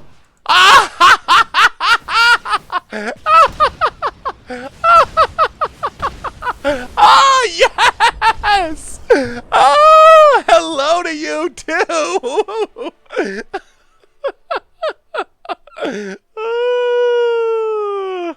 This deck. They went up to 28, and we 28'd them. Opponent said oops, too. They did their mocking hello, and then they oopsed. G Welks, welcome to the Fishbowl. Thank you for your subscription. Big Scoops cheer for our new subscriber. Oh, Lord. Oops. Oh, bring in our lava coils. Oh, that was lovely. That was so good. This deck, I mean, there's some amount of luck involved. We just kind of cast our stuff, and it happened to work. But this deck is, it can do some busted things. 28-0. Can you play this deck without Phoenixes? I think you can. I don't know what the best thing to replace them with is, but we haven't done a whole lot with the Phoenixes in the games we've played so far, so I think you actually could. Wow, that was an insane turn. Oh yeah, let me see Luca. Abzan Reanimator. Ooh. That looks fun. I mean, Emrakul is pretty good. Blue-red Xerox. That looks like a deck that... Ooh, Dovin. Dovin and Vintage. That would be sweet. I wouldn't mind playing some of the new cards. Johnson, welcome to the Fishbowl. Thank you for your subscription. Big Scoops cheer for our new subscriber. We are on the draw. But we don't have that many lands. We do have our love. Magic Gods? Do we trust the Magic Gods? We need one land in our first 2 turns. Are we feeling lucky? Are we feeling lucky? I'm feeling lucky. We just 28'd our opponent. We 28'd him with Gutter Snipe. Magic Gods. Yes! Magic Gods come through. Okay, now we're good. We're good. Oh, thank you, Magic Gods. Ooh, boy. Magic Gods, settle down. We don't need that many lands. Well, let's Tormenting Voice, discard Phoenix. Alright, lands are fine. We're running. The Magic Gods were angry with our choice to play the Bant deck, but now they're pleased. They are very pleased, and life is good. Alright, Branch Walker, whatever. Opponent's got to kill Gutter Snipe. After getting brutalized last game, they got to be aware of it. Forest. Wow, we got all the lands in the world now. Gutter Snipe, you. Is Slaver Control deck still a thing in Vintage? I don't know how much of a thing that is anymore. Tony Gruff, how's it going tonight? Yeah, I was thinking some sort of Humansy, Linvala, Lavinia, Staxy type deck. Flare King, either that or just Experimental Frenzy combo. Those are 2 at the top of my list. All right, Chupacabra for the future. Flare King, welcome to the Fishbowl. Thank you for your subscription. Big Scoops cheer for our new subscriber. Whew, and Steamy too? They don't have the black man on the board. All right, so we play Steamkin. Play a mountain. Play Crash Through. Grow Steamkin, hit our opponent. Light up the stage. Grow Steamkin, hit our opponent. Those are good cards. No attacks. Well, if our opponent doesn't have a way to kill our stuff, we probably win this turn. That's just how this deck does. They need untapped black mana.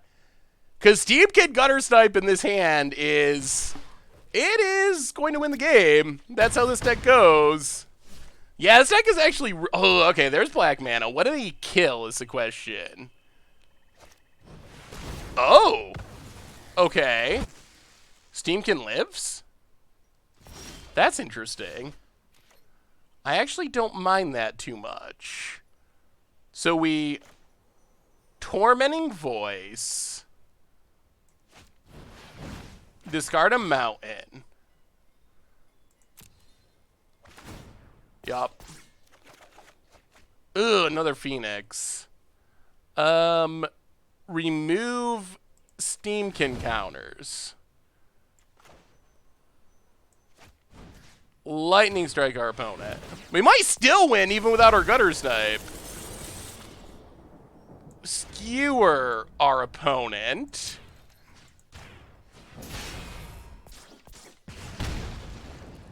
Skewer our opponent.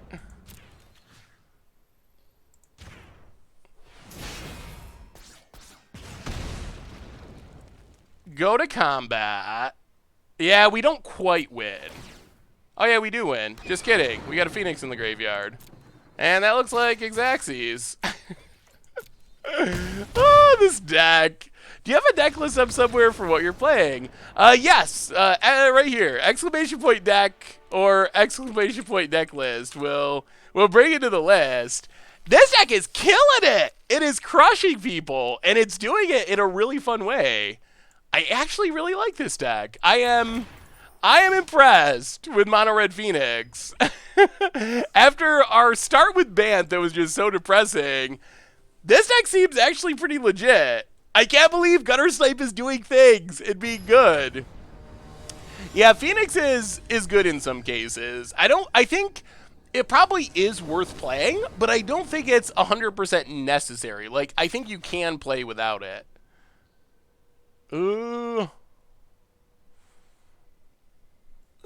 Magic gods have been on our side so far. Yeah, we started off with Bant Flash, and we played a league, and we went 0-2, and... okay. We went 0-2, and it wasn't even super close, so we just moved on. We've been abandoned. We've been abandoned by the Magic gods. What would you replace Phoenix with? You could play Lava Runner. You could play more burn spells like Lightning Strikes. Well, if we don't draw a land, we're gonna lose this little red mirror here. We have some nice things like Electrostatic Field for blocking, but oh boy. Well, I guess we deserve a taste of our own medicine. Well, okay. There's an Electrostatic Field. Staying alive, staying alive. Yeah, we know what red deck the Magic gods prefer, and it's not ours. Opponent gets in, we block.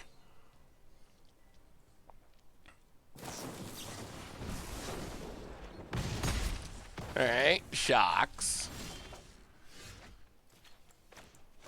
Electrostatic Field. This is one of the clunkier hands. Clunk, clunk, clunk. Play another deck. This deck is making my brain bleed. Well, we got to finish our league now. We're already up to 3-0, so we're not going to abandon it at 3-0. If you have another shock opponent, I swear to God, the Magic gods. Well, at least it was a Lightning Strike.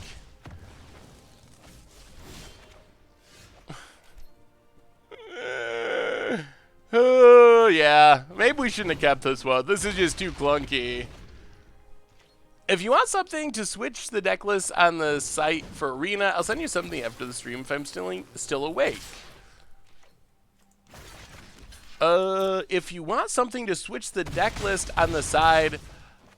Oh, thank you, Kwai. Down to 4. Yeah, we're just dead, right? I mean, we play this. Yeah. Kill. I mean, I guess we won't scoop, but... Yeah, this hand, we just drew all of our expensive stuff and none of our card draw. Technically, we're not just dead. Actually, we are. Alright. Opponent. With the whole Mana Screw good game. I just gotta mute. I think I just gotta turn off emotes, because I get... It annoys me more than it should. I think I just gotta mute them. Yeah, we started with Bant Flash, and then we switched it. I started playing Magic around the release of Return to Ravnica. My first deck was a Is It Spellslinger deck with 4 Gutter Scythes. That card holds a special place in my heart. It is a super sweet card. I don't know if we change a single thing. Chain Whirler. Maybe? Is Chain Whirler good enough?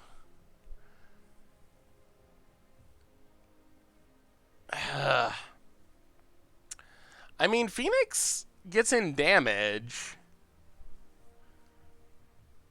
Huh.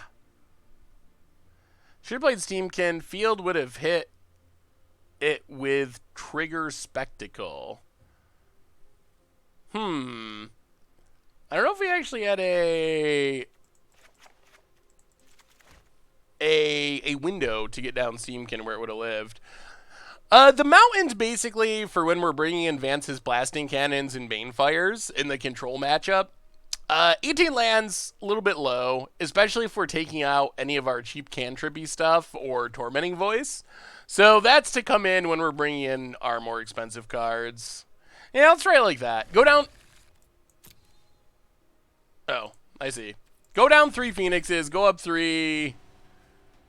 Go up 3 Chain Whirlers. I wonder how we do in the red mirror.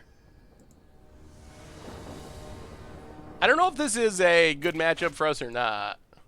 Well, okay. This is a functional hand at least. Mountain, go. This hand looks fine. Not much burner removal, but it's fine. Ooh, alright. Mountain. And let's just Electrostatic Field. I really want to try to get Steamkin down in a point where we can grow it. This is why I like your streams. I can ask dumb questions and get a real answer. I try. How do you like Wyatt's Esper midrange? Deck is sweet. There might be videos coming up with that deck at some point too. I've been playing, well, before they put Ranked Best of 3 up, I was playing that deck a little bit in... how do I want to do this? Let's just Gutter Snipe for now. I was playing that one a little bit in Best of 1, and it was crushing. That deck crushes Mono Red. So if you got the budget and you're tired of losing to Mono Red, that deck is super legit in that matchup.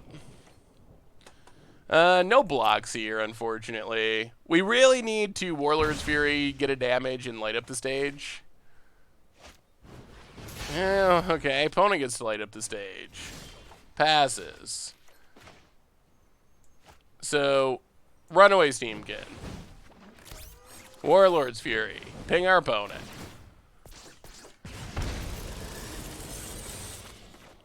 Mountain. Light up the stage. Oh, so we got Steamkin up to 3 power, but not enough to necessarily... Not enough to avoid a lightning strike. Hey Seth, I played in a side event at GP New Jersey. I won every match except Mono Blue. Ooh, what did you play, Dan? I think I missed the deck list. Congrats on the performance. That's awesome. Ugh. All right. Well, at least we have Chain Whirler. Chain Whirler's good.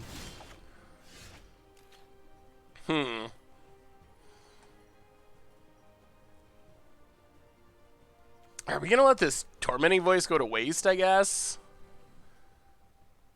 Let's Chain Whirler.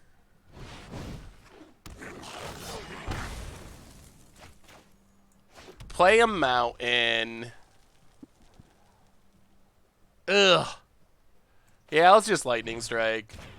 Sorry, Tormenting Voice. Opponent down to 13. We do have the Risk Factor, at least. Yeah, Whirler's really good. Opponent. Land.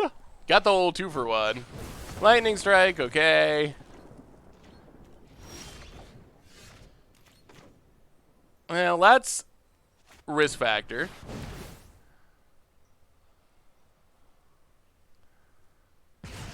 Opponent.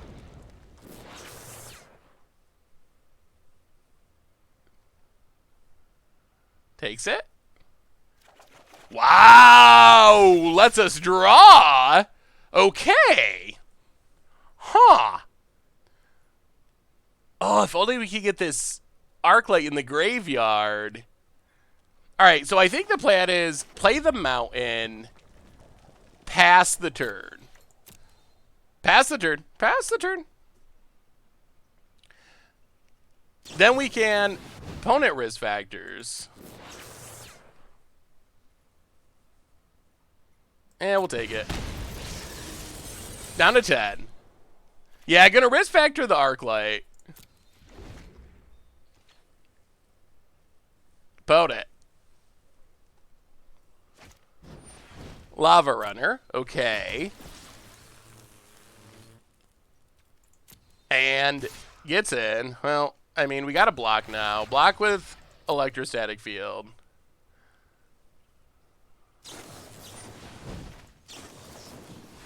Risk factor, discard Phoenix.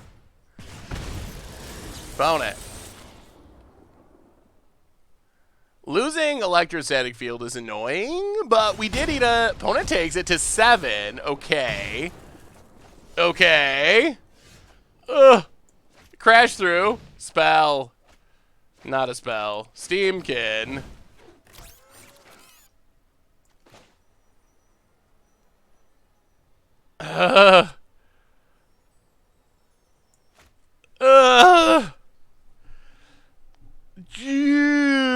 Oh, you played this deck, Dan. Yeah, this deck is sweet. Yeah, we got the green streak going. Professional streamer, I am.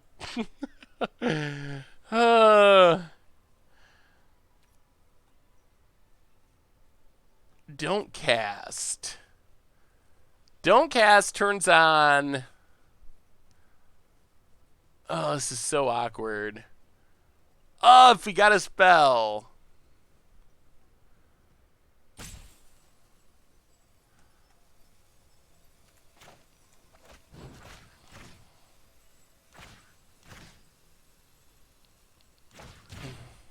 Yeah. Oh, it would have been so nice to get back Phoenix, but alright. Pass the turn. At least we're the one with a creature. And ahead on life, but our opponent's the one with the risk factor. Commander Vabro, welcome to the Fishbowl. Thank you for your subscription. Oh, they drew another one! Ooh! Big scoops cheer for our new subscriber opponent. Come on, deck. Come on, deck. Not a land.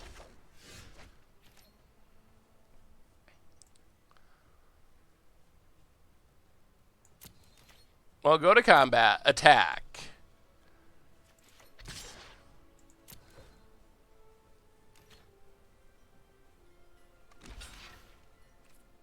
Opponent blocks and sacks. Oh my goodness. Scott Bales, welcome to the Fishbowl. Thank you for your subscription. The big scoops here for our new subscriber. I think that Diamond Mare sounds like could be a good sideboard option. The life gain would be super helpful. Do I think that Arclight will be reprinted in a challenger deck? I think it's unlikely this year. I think maybe next year, but since it still has another year in standard, I think we will see very few to close to no chase cards from Ravnica block reprinted in it. Well, we need a top deck. We need a top deck. I think that actually does it. Steamkin, Gutter Snipe.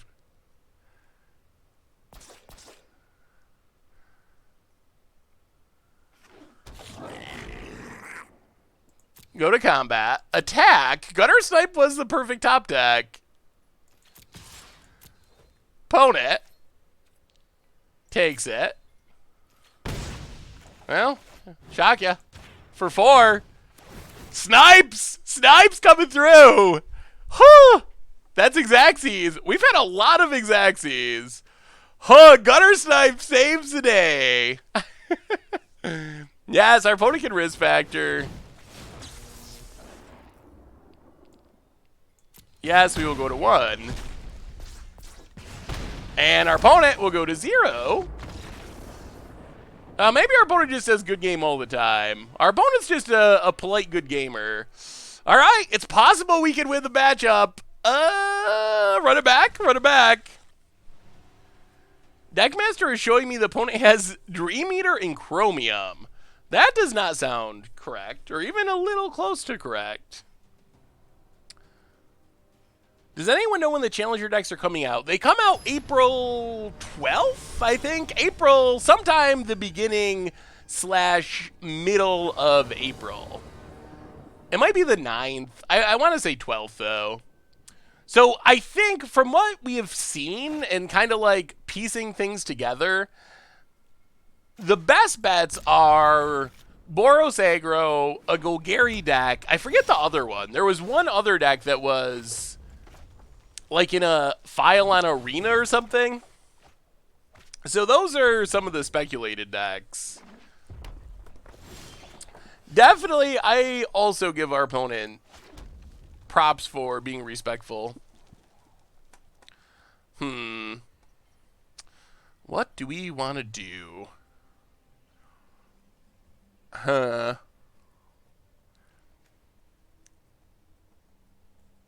know, let's...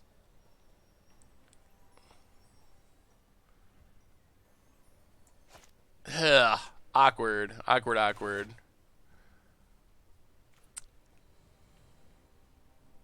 And let's just shock our opponent. Light up the stage. Well, we got some lands out of the way. Is the Mythic Championship really going to be best of one? It is. It is best of one, but each player brings 2 decks, and you play a best of 3, best of 1, sort of. It's a little bit odd. Opponent has a Pyromancer. All right. And skewers us down to 16. Well, play a Mountain, play a Gutter Snipe. We're not putting up much defense here. We could really use a Whirly Boy. Chain Whirler. Yeah, I don't know. Personally, I'm not a fan of that format. I'm going to treat it like a science experiment. See how it actually looks in practice. I would imagine that it won't be that good, although I think Wizards will just ban it until it is somewhat diverse, because they announced that they are going to give Best of One its own ban list. Whew, that is a Chain Whirler. That was exactly the best draw in our deck by a pretty significant margin. That is exactly what we needed. Do you have any ideas for fun casual decks? Can be all sets and all banned cards for under 110. I just want to have some fun with some old friends. Any advice helps with the chat seeing this, please help. Oh man, that is a tough one. All right, let's go to combat. Get in with Chain Whirler. Hit our opponent. Opponent lightning strikes. Okay.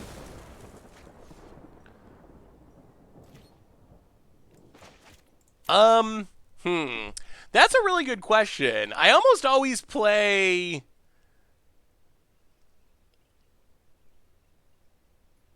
Yeah, so I believe how it works, Bear Army, is you bring 2 decks, and you will play both of them across the course of your match, but the decks that you play to start with are chosen randomly. So it's not like you get to pick what you're playing first and your opponent picks. It's some sort of...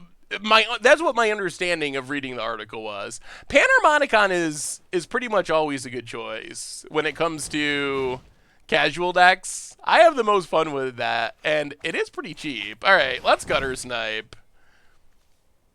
Make our opponent kill it. Pass the turn.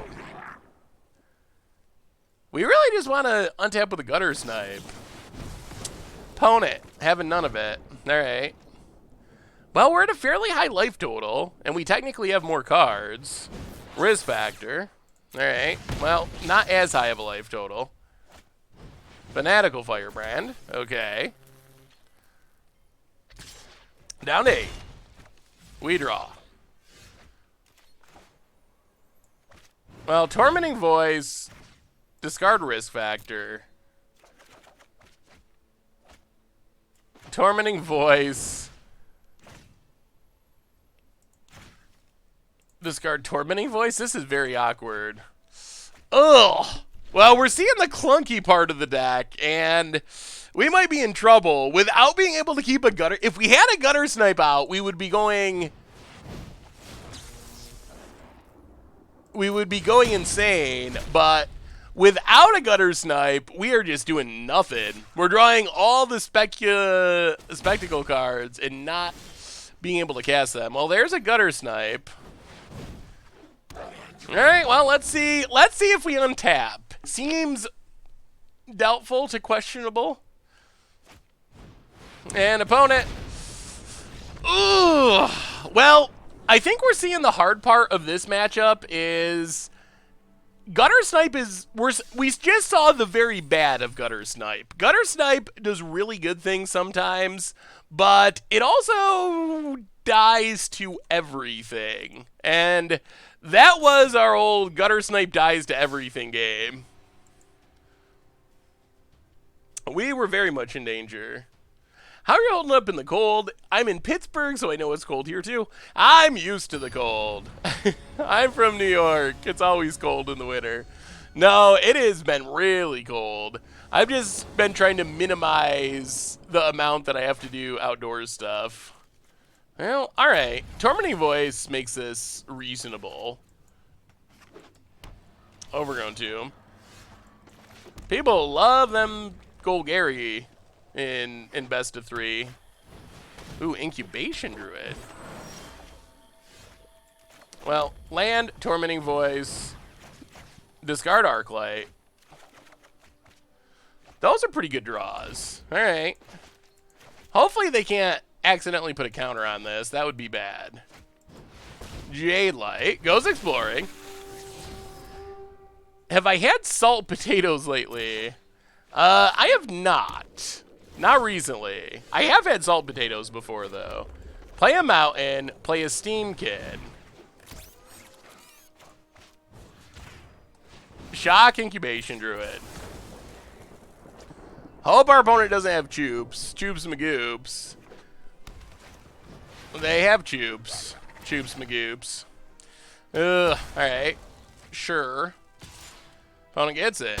Down to 17. Well, land and Gutter Snipe. Spectacle's interesting. It's so expensive when it's 3. Vivian Reed. We're going to need one of our big combo kills at some point. Opponent. Hydroid crosses. Passes. Well, play a land. Let's Tormenting Voice. Discard Electrostatic Field. Hit our opponent.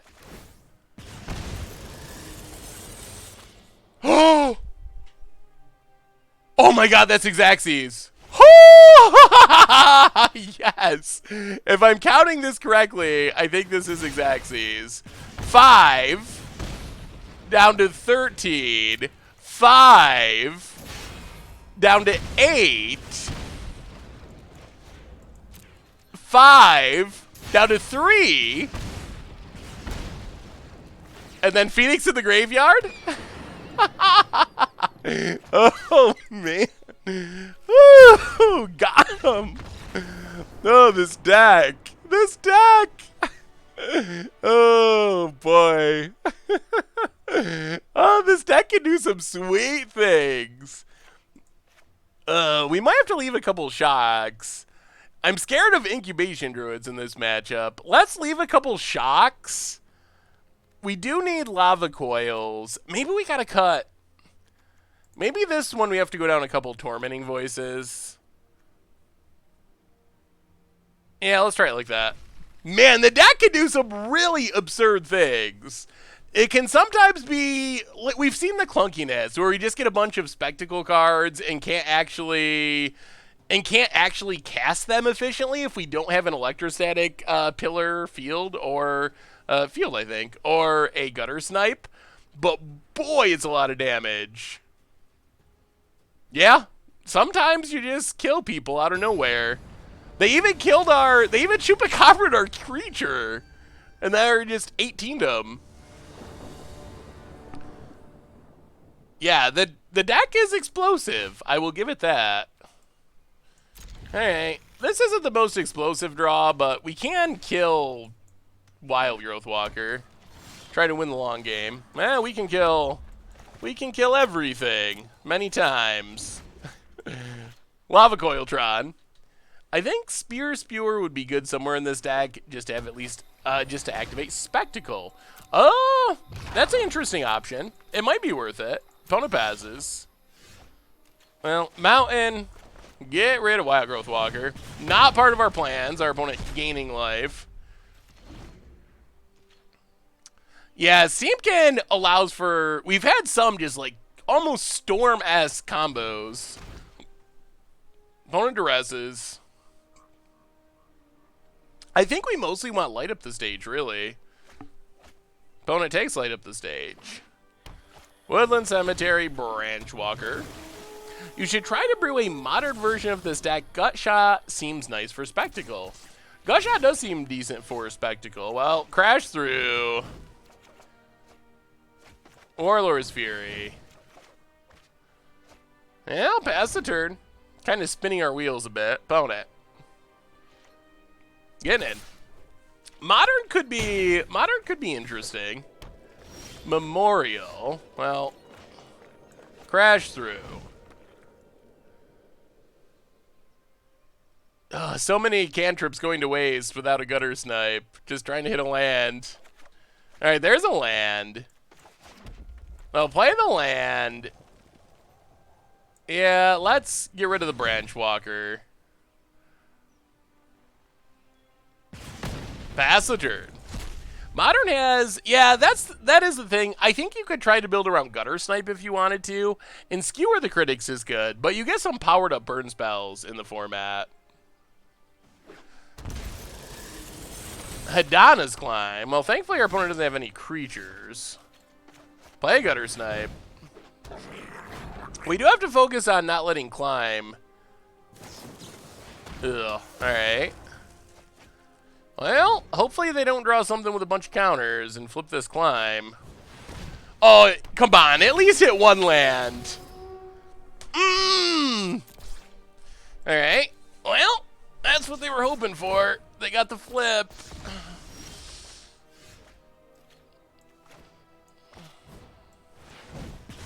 Well, kill the Jade Light. Warlord's Fury. That was the worst draw. Worst draw imaginable for us, because now they have a Hadana's Climb flipped.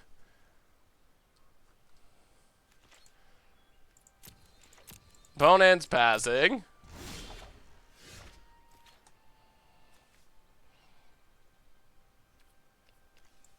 Well, play Steamkin.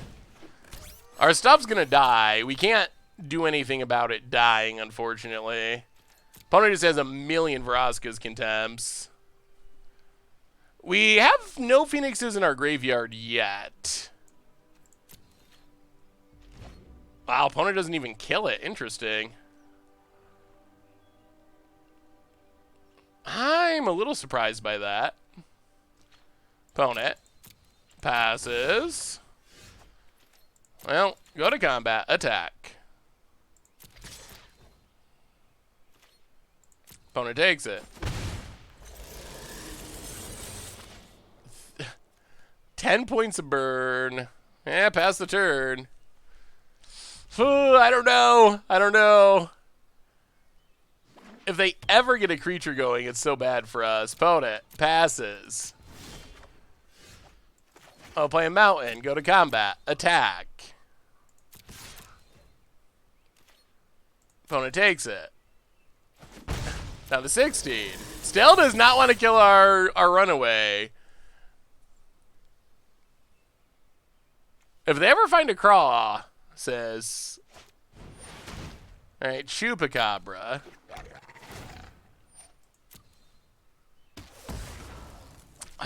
Alright, opponent passes. Well, there's an Arclight Phoenix. Arclight Phoenix. Go to combat. Attack. Opponent down to 13. Play a mountain. Pass the turn. We can shock our own Arclight if they try to contempt it. And we probably will. We might be able to jank them out. We're getting close to being able to jank them out. Opponent gets in with Chupacabra. Okay. Llanowar Elves, sure. Passes. Yeah, risk factor is not the worst. Go to combat, attack.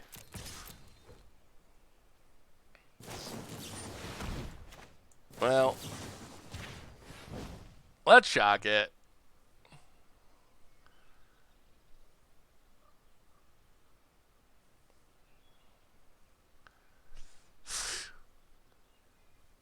Oh, we're so close to just janking our opponent out.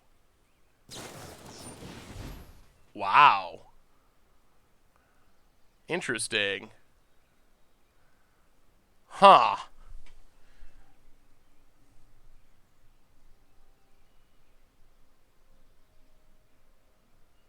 Yeah, I guess we got to do it again.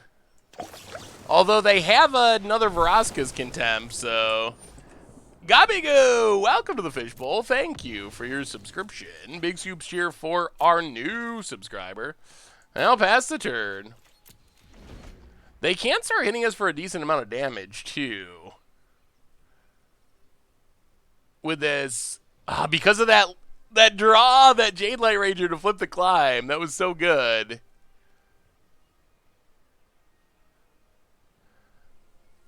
Yeah, going down to shock makes it harder for us to spectacle and get back our Phoenix, which is... That's probably the bigger issue, actually. Opponent gets in.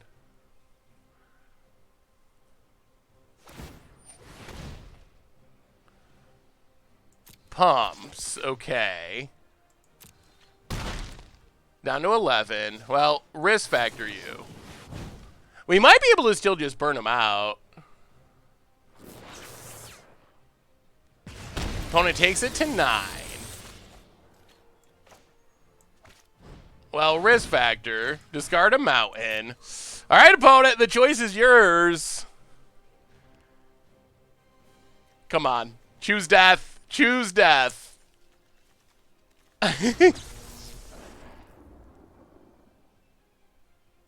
Oh. All right.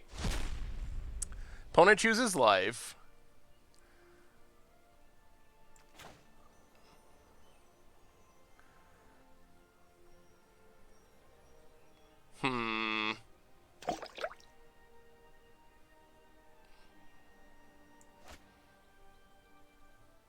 Do we just pass? The Horn BTW, welcome to the Fishbowl. Thank you for your subscription. Big soups cheer for our new subscriber. I think we're just going to pass. I mean, we have lethal burn in hand. And we don't want to turn on this Vraska's Contempt. They could draw a Crosses, but if they don't draw life gain... Or like something else. Opponent, combat. Gets in. Sure.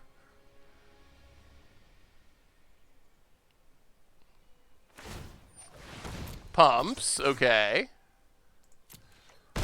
Down to 7. Passes. Well, lightning strike our opponent.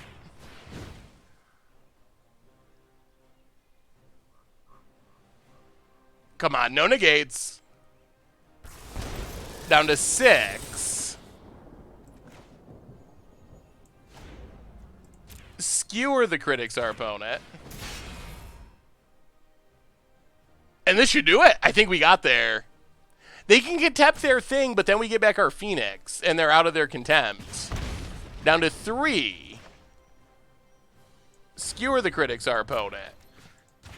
Down to... having to contempt your own guy that we get back our Phoenix in this game. Sure. Well, let's keep going. Light up the stage. And alright, that works. Another skewer. I mean, we got the Phoenix coming too, but... Whoo! Got him! We got him! One more! One more for the 5-0.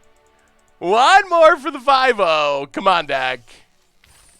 This deck has been really sweet. I have been very impressed. Yeah, we won. We were winning that one in many different ways. I have been really impressed with this deck. This deck has been surprisingly sweet and effective and really fun.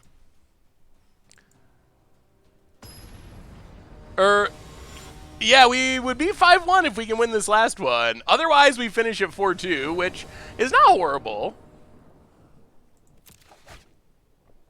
On the play, boy, this hand is absurd if we got to mulligan it. Well, this one we'll keep. We get a scry out of the deal. That is not a land, so to the bottom. Well, come on, lands. Come on, land. This hand is really good with even one more land. Thank you, Maximus. I hope to. I appreciate the kind words. Opponent, passing. Yup. Yes, that's a land. Well, play the land, play Electrostatic Field. Electrostatic Field is sneakily good against red decks.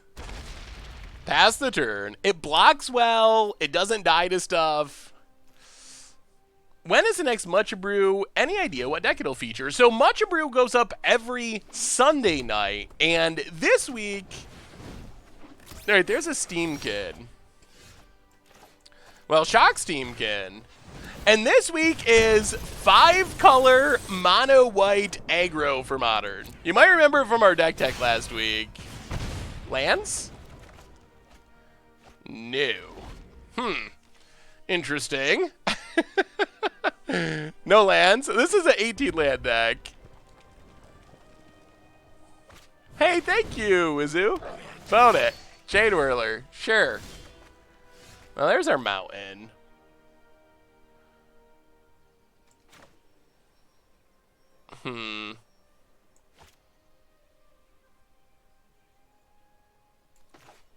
I'll play Warlord's Fury.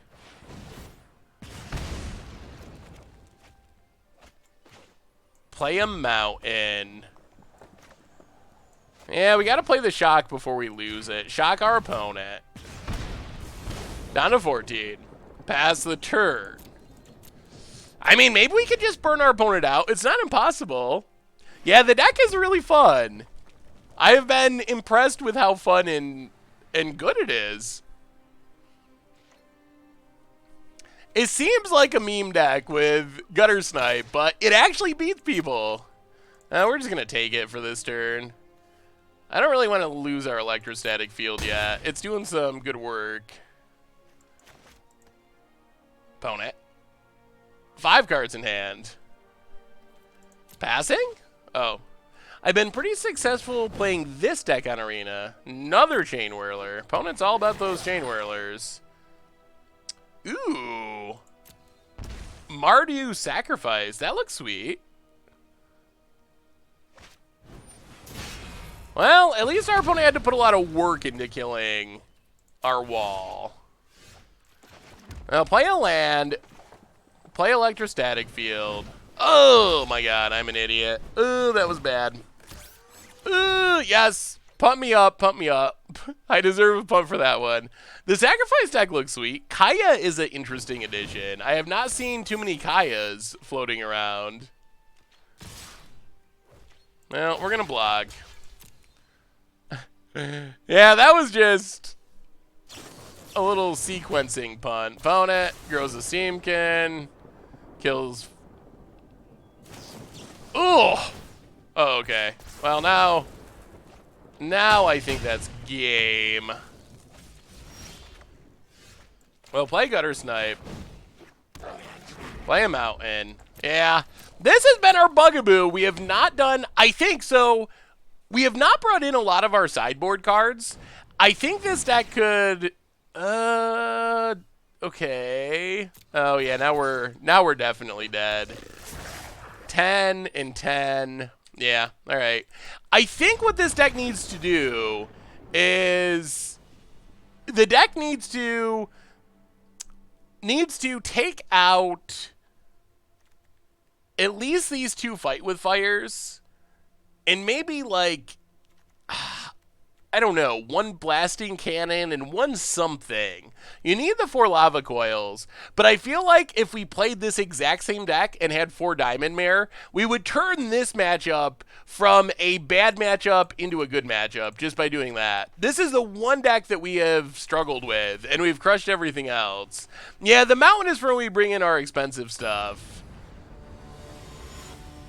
Yeah, gutter snipes aren't good, but I feel like we can't really cut them because we don't have many other options, unfortunately, for actually killing our opponent. I don't think we don't have enough actual burn spells because we're playing all these cantrip spells instead. So I feel like we kind of have to leave them in. All right, play a mountain, play Steam Kid, pass the turn. Yeah, Diamond Mare, I think, might be our solution to the mono-red mirror issue. About it. Yes, yes. Go lava running. Gets in. No blocks. Yeah, is this Wizard's Lightning? Okay.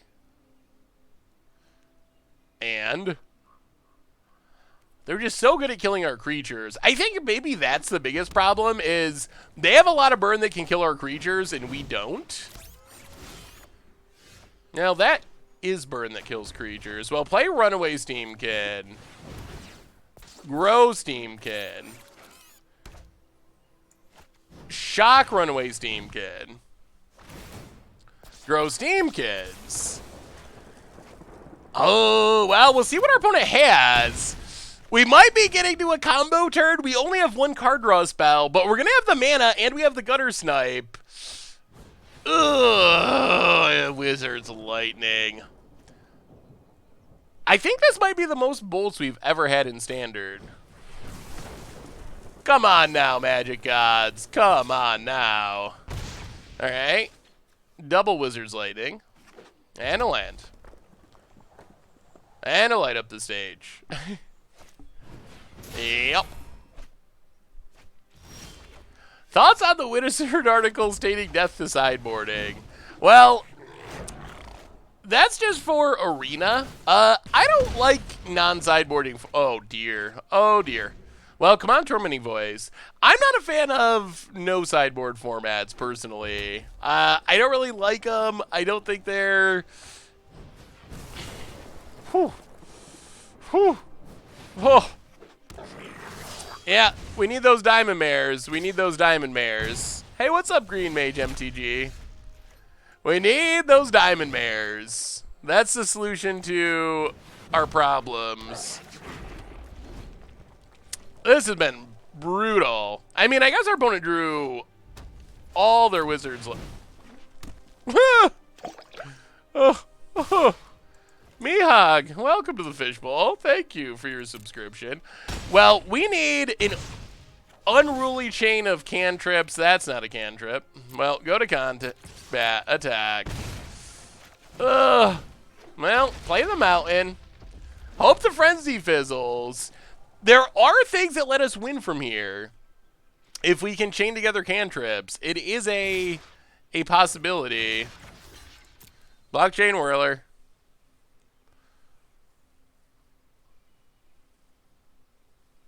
Bone it. Yeah.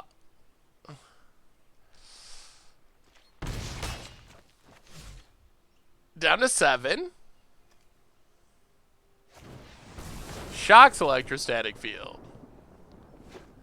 Mountain. Fizzle. Fizzle. Okay. Another frenzy. Well, we need, like, cantrip in...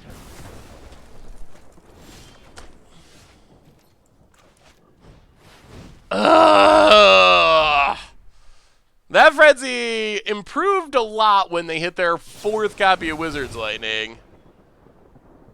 And that's a lightning strike. Oh my god. Yeah, that was all 4. Yeah, frenzies, that's a thing. Well, I think we need diamond mares. So we finished our Mono Red Phoenix run. 4-2, we crushed everything except for Mono Red Burn. And the Burn matchup feels bad, but looking at the deck list, I think, like I said, I'm actually going to change my build right now. I think it's a really easy fix. Or at least potentially a pretty easy fix. Get rid of Fight with Fires. Go down Advances, Blasting Cannons. Go down a Goblin Chain Whirler. And just bring in 4 Diamond Mares to the sideboard. And I think, I mean, this isn't, you'll never lose to Mono Red, but it goes a long way to making that matchup better, especially with our cantrip plan. That's a lot of life we're gaining. So I think that is probably the direction to go. But the deck, it feels sweet. I will show you right now, Green Mage, MTG. I will show you how to get into best of 3 so you will know. Naya Aggro looks fun. Ooh, main deck Cindervines. Oh, is this for best of 1? All right, in best of 1, I can see an argument for that depending on the metagame. So Green Mage MTG, best of 3. Yeah, save changes. So when you're at Magic Arena, normally Magic Arena has this toggled to Arena play modes. Arena is code, in this case, as far as play modes, is code for best of 1. They're literally called arena modes. So to play best of 3, you need to take this toggle and put it to all play modes. And then anything that says traditional means best of 3. So I don't know. I guess traditional is still here for draft. But if you go to play here, you'll see traditional play, traditional rank play. Those are both best of 3. And then traditional constructed is best of 3 tournament, which we're just doing, like 5 wins or 2 losses. And then also traditional draft. So it's just worded in a way that makes it really, basically, I at risk of going on a little rant, they don't want people playing best of 3, so they make it very convoluted and complicated, where it's very hard if you don't know what you're looking for to find it. Like, first off, you have to toggle this confusing switch, and then you also have to know that traditional means best of 3 for some reason. So I don't know why it doesn't explain that, but my theory is they really don't want best of 3 to be on Arena, but we have complained so much that they can't get rid of it altogether because of the backlash. So they have just tried to hide it as much as possible, which is why people that actually play it all the time don't even know how to find it, which is kind of a little bit sad and hilarious. I mean, I was just talking to someone in the chat who has been asking me for like a week, or a couple of days at least, saying best of 3 is not on Arena. What happened to best of 3 on Arena? I don't know how to do it. So if you're just getting on the client for the first time and you haven't read all the announcements about what traditional means and that kind of stuff, I think it's kind of hidden. Let me see the doctor. Goblin burn with a blue splash. Ooh. Yeah, Naya Aggro, I like it. It seems like it's got a good curve of creatures, a good hero deck. You got almost all multicolor stuff. I don't know about Cindervines, but it might make sense in the best of 1 meta to play it in the main deck. But it seems like a pretty decent option. I'd probably try to get down to 60 cards. I don't know, but I'm not a fan of the 61 card main deck plan, but looks good. Goblins of Calamity. Yeah, Cavalcade of Calamity is a card I really want to build around at some point. Storm the Vault is not a card that I considered adding to a Goblin deck, but it does seem pretty sweet with Tetsuko. You can make a lot of mana, and then I think the only problem is, what do you do with the mana? I guess you could just sack the treasures. I guess the treasures are more valuable than a flipped Storm the Vault, because then you can just use them to like sack Siege Gang Commander tokens and stuff. Or I guess you also have a couple Banefires. That's a fun idea. I like it. Looks sweet. Banefire is always the answer. Numbers should change with best of 3 rank. We'll definitely see. High Alert in Modern. Ooh. I guess I should just be playing these deck lists on the screen. High Alert in Modern. Modern Hylert walls. Eh. We've always had weird luck when we play wall decks in Modern, and they do better than you would think they should do. So they actually could work. Mayonnader, welcome to the Fishbowl. Thank you for your subscription. Big soup cheer for our new subscriber. Seems pretty sweet. Hylert's good. With the Axebane Guardian stuff, you could slip in some infinite combos if you wanted to. Like, what's the Staff of Domination? Is an easy one that can go infinite with enough walls on the battlefield. But yeah, it looks solid to me. I wonder if the pump spell is worth it. The one they just reprinted, and I can't think of the name of. I feel like we played that before in Modern in a toughness deck, and it was just winning games out of nowhere when it pumps the toughness on everything. I like it though. Hyler, that's I hadn't considered that. You're right, because that untaps Axebane. So it was, does it though? Because you need 2 colors to untap. Does Axebane add mana of any combination of colors? Maybe it does. That's pretty sweet. I hadn't even considered that. Got my first dual lands ever at GP New Jersey. Half of the way to Grixis Control and Legacy now. I need to figure out Tower Defense. Thank you, Green Mage MTG. That is the card I was thinking of. I might have to find a Legacy. Apparently GP Niagara Falls is Legacy, so that's one of the ones I was definitely planning on going to. So I might need to find a Legacy deck and paper myself, so that should be interesting. Will we stream Modern anytime soon? Yeah, we actually just played Modern on Tuesday. Seems likely that we will play Modern one day next week, most likely. We do 2 streams a week, Tuesday night, Thursday night, and sometimes it's all standard around set release, but then we usually do a mixture, and then sometimes it's all Modern, so we definitely will. GP Cleveland, maybe, hopefully. Go to Calgary. I think Calgary is a long way away from me. Ooh, check out this cool deck. All right, let me see. Luke is dead. Rakdos. Ooh, Larceny, eh? Dream Stealer, Hollow One. Kind of a cool, like, Rakdos Hollow One idea. Hasty Dream Stealer, sweet. Larceny, whenever a creature you control deals combat damage to a player, that player discards a card from his or her hand. That's a unique take on the rack, for sure. And Waste Not, too. Looks spicy. Oh, man. We'll be doing Against Odds YouTube video on Arena at some point. That's something that has been hotly debated. Yeah, there will be some for sure. So one problem is we do a lot of Modern for various series, and that's obviously not on Arena yet. And as far as other series, I think we're slowly adding in more Arena, so I think we're going to be seeing more of it in the not too distant future.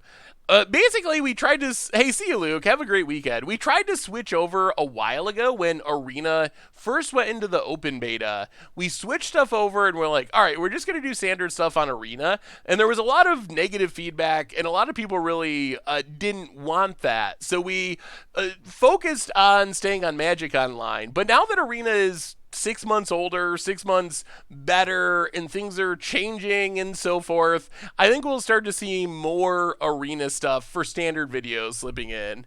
Need 2 more Metamorphos to finish Modern Is It Phoenix. I wish that card wasn't so expensive. Oh, the other thing, before we go, and then we're going to wrap things up, they also said at the live stream today, Professor was interviewing Blake, and they said if you're a Modern player, stay tuned the end of February for some sort of announcement. And my guess is it's going to be...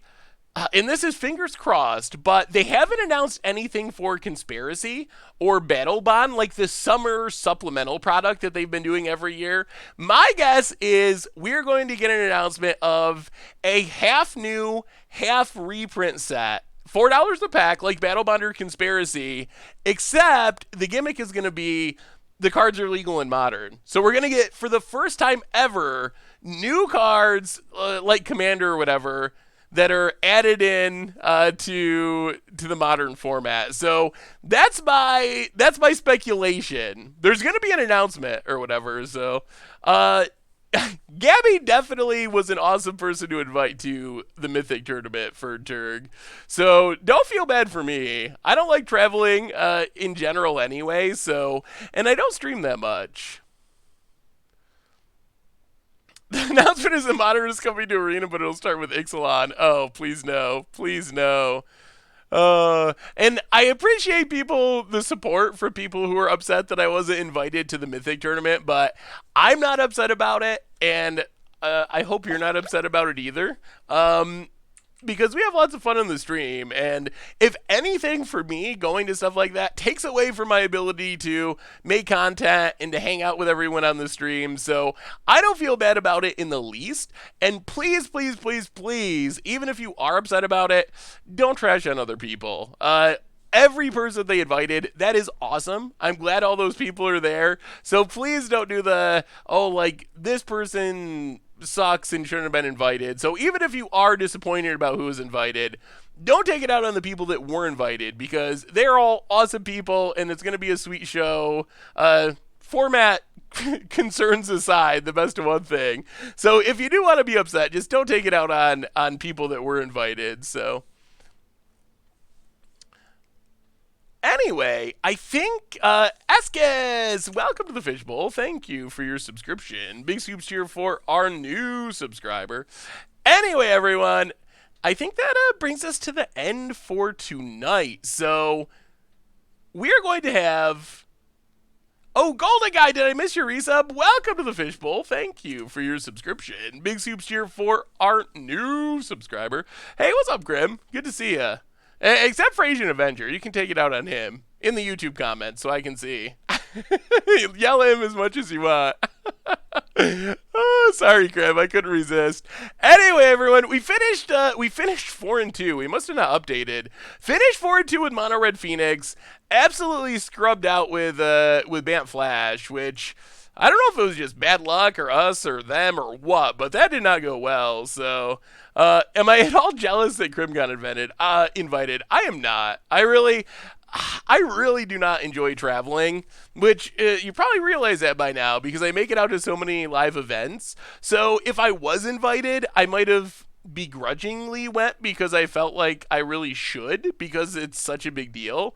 But I would also be like sort of dreading it, like, oh my god, do I really have to do this and fly? And I live in a very bad area for traveling to places. It requires like multiple flights and driving an hour or more to an airport, and it's just like a mess. So anyway, everyone, I think that brings us to the end for tonight. So one more time on the way out the door, Replay YouTube. That's where you can find all the old streams, including this one in the future. Normal YouTube, tons of stuff coming up tonight.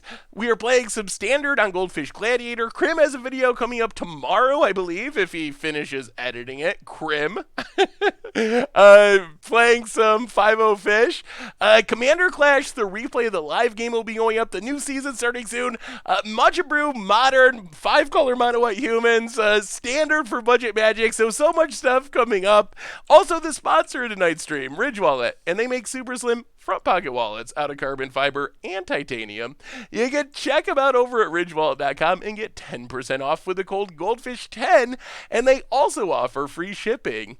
So anyway, everyone, you all are super amazing. Thank you so much for hanging out. I love you all. It's always a blast. So have a wonderful weekend, whether you're magicking, whether you're not magicking. Oh yeah, and also next Tuesday, I will be Vintage Super Leaguing. So hopefully I see you there. That's 9 Eastern on twitch.tv/magic if you want to see some vintage action. Should be an adventure based on our experience on Matcha Brew with Vintage Survival. So have a wonderful weekend, everyone. I love you all, and I will talk to you soon.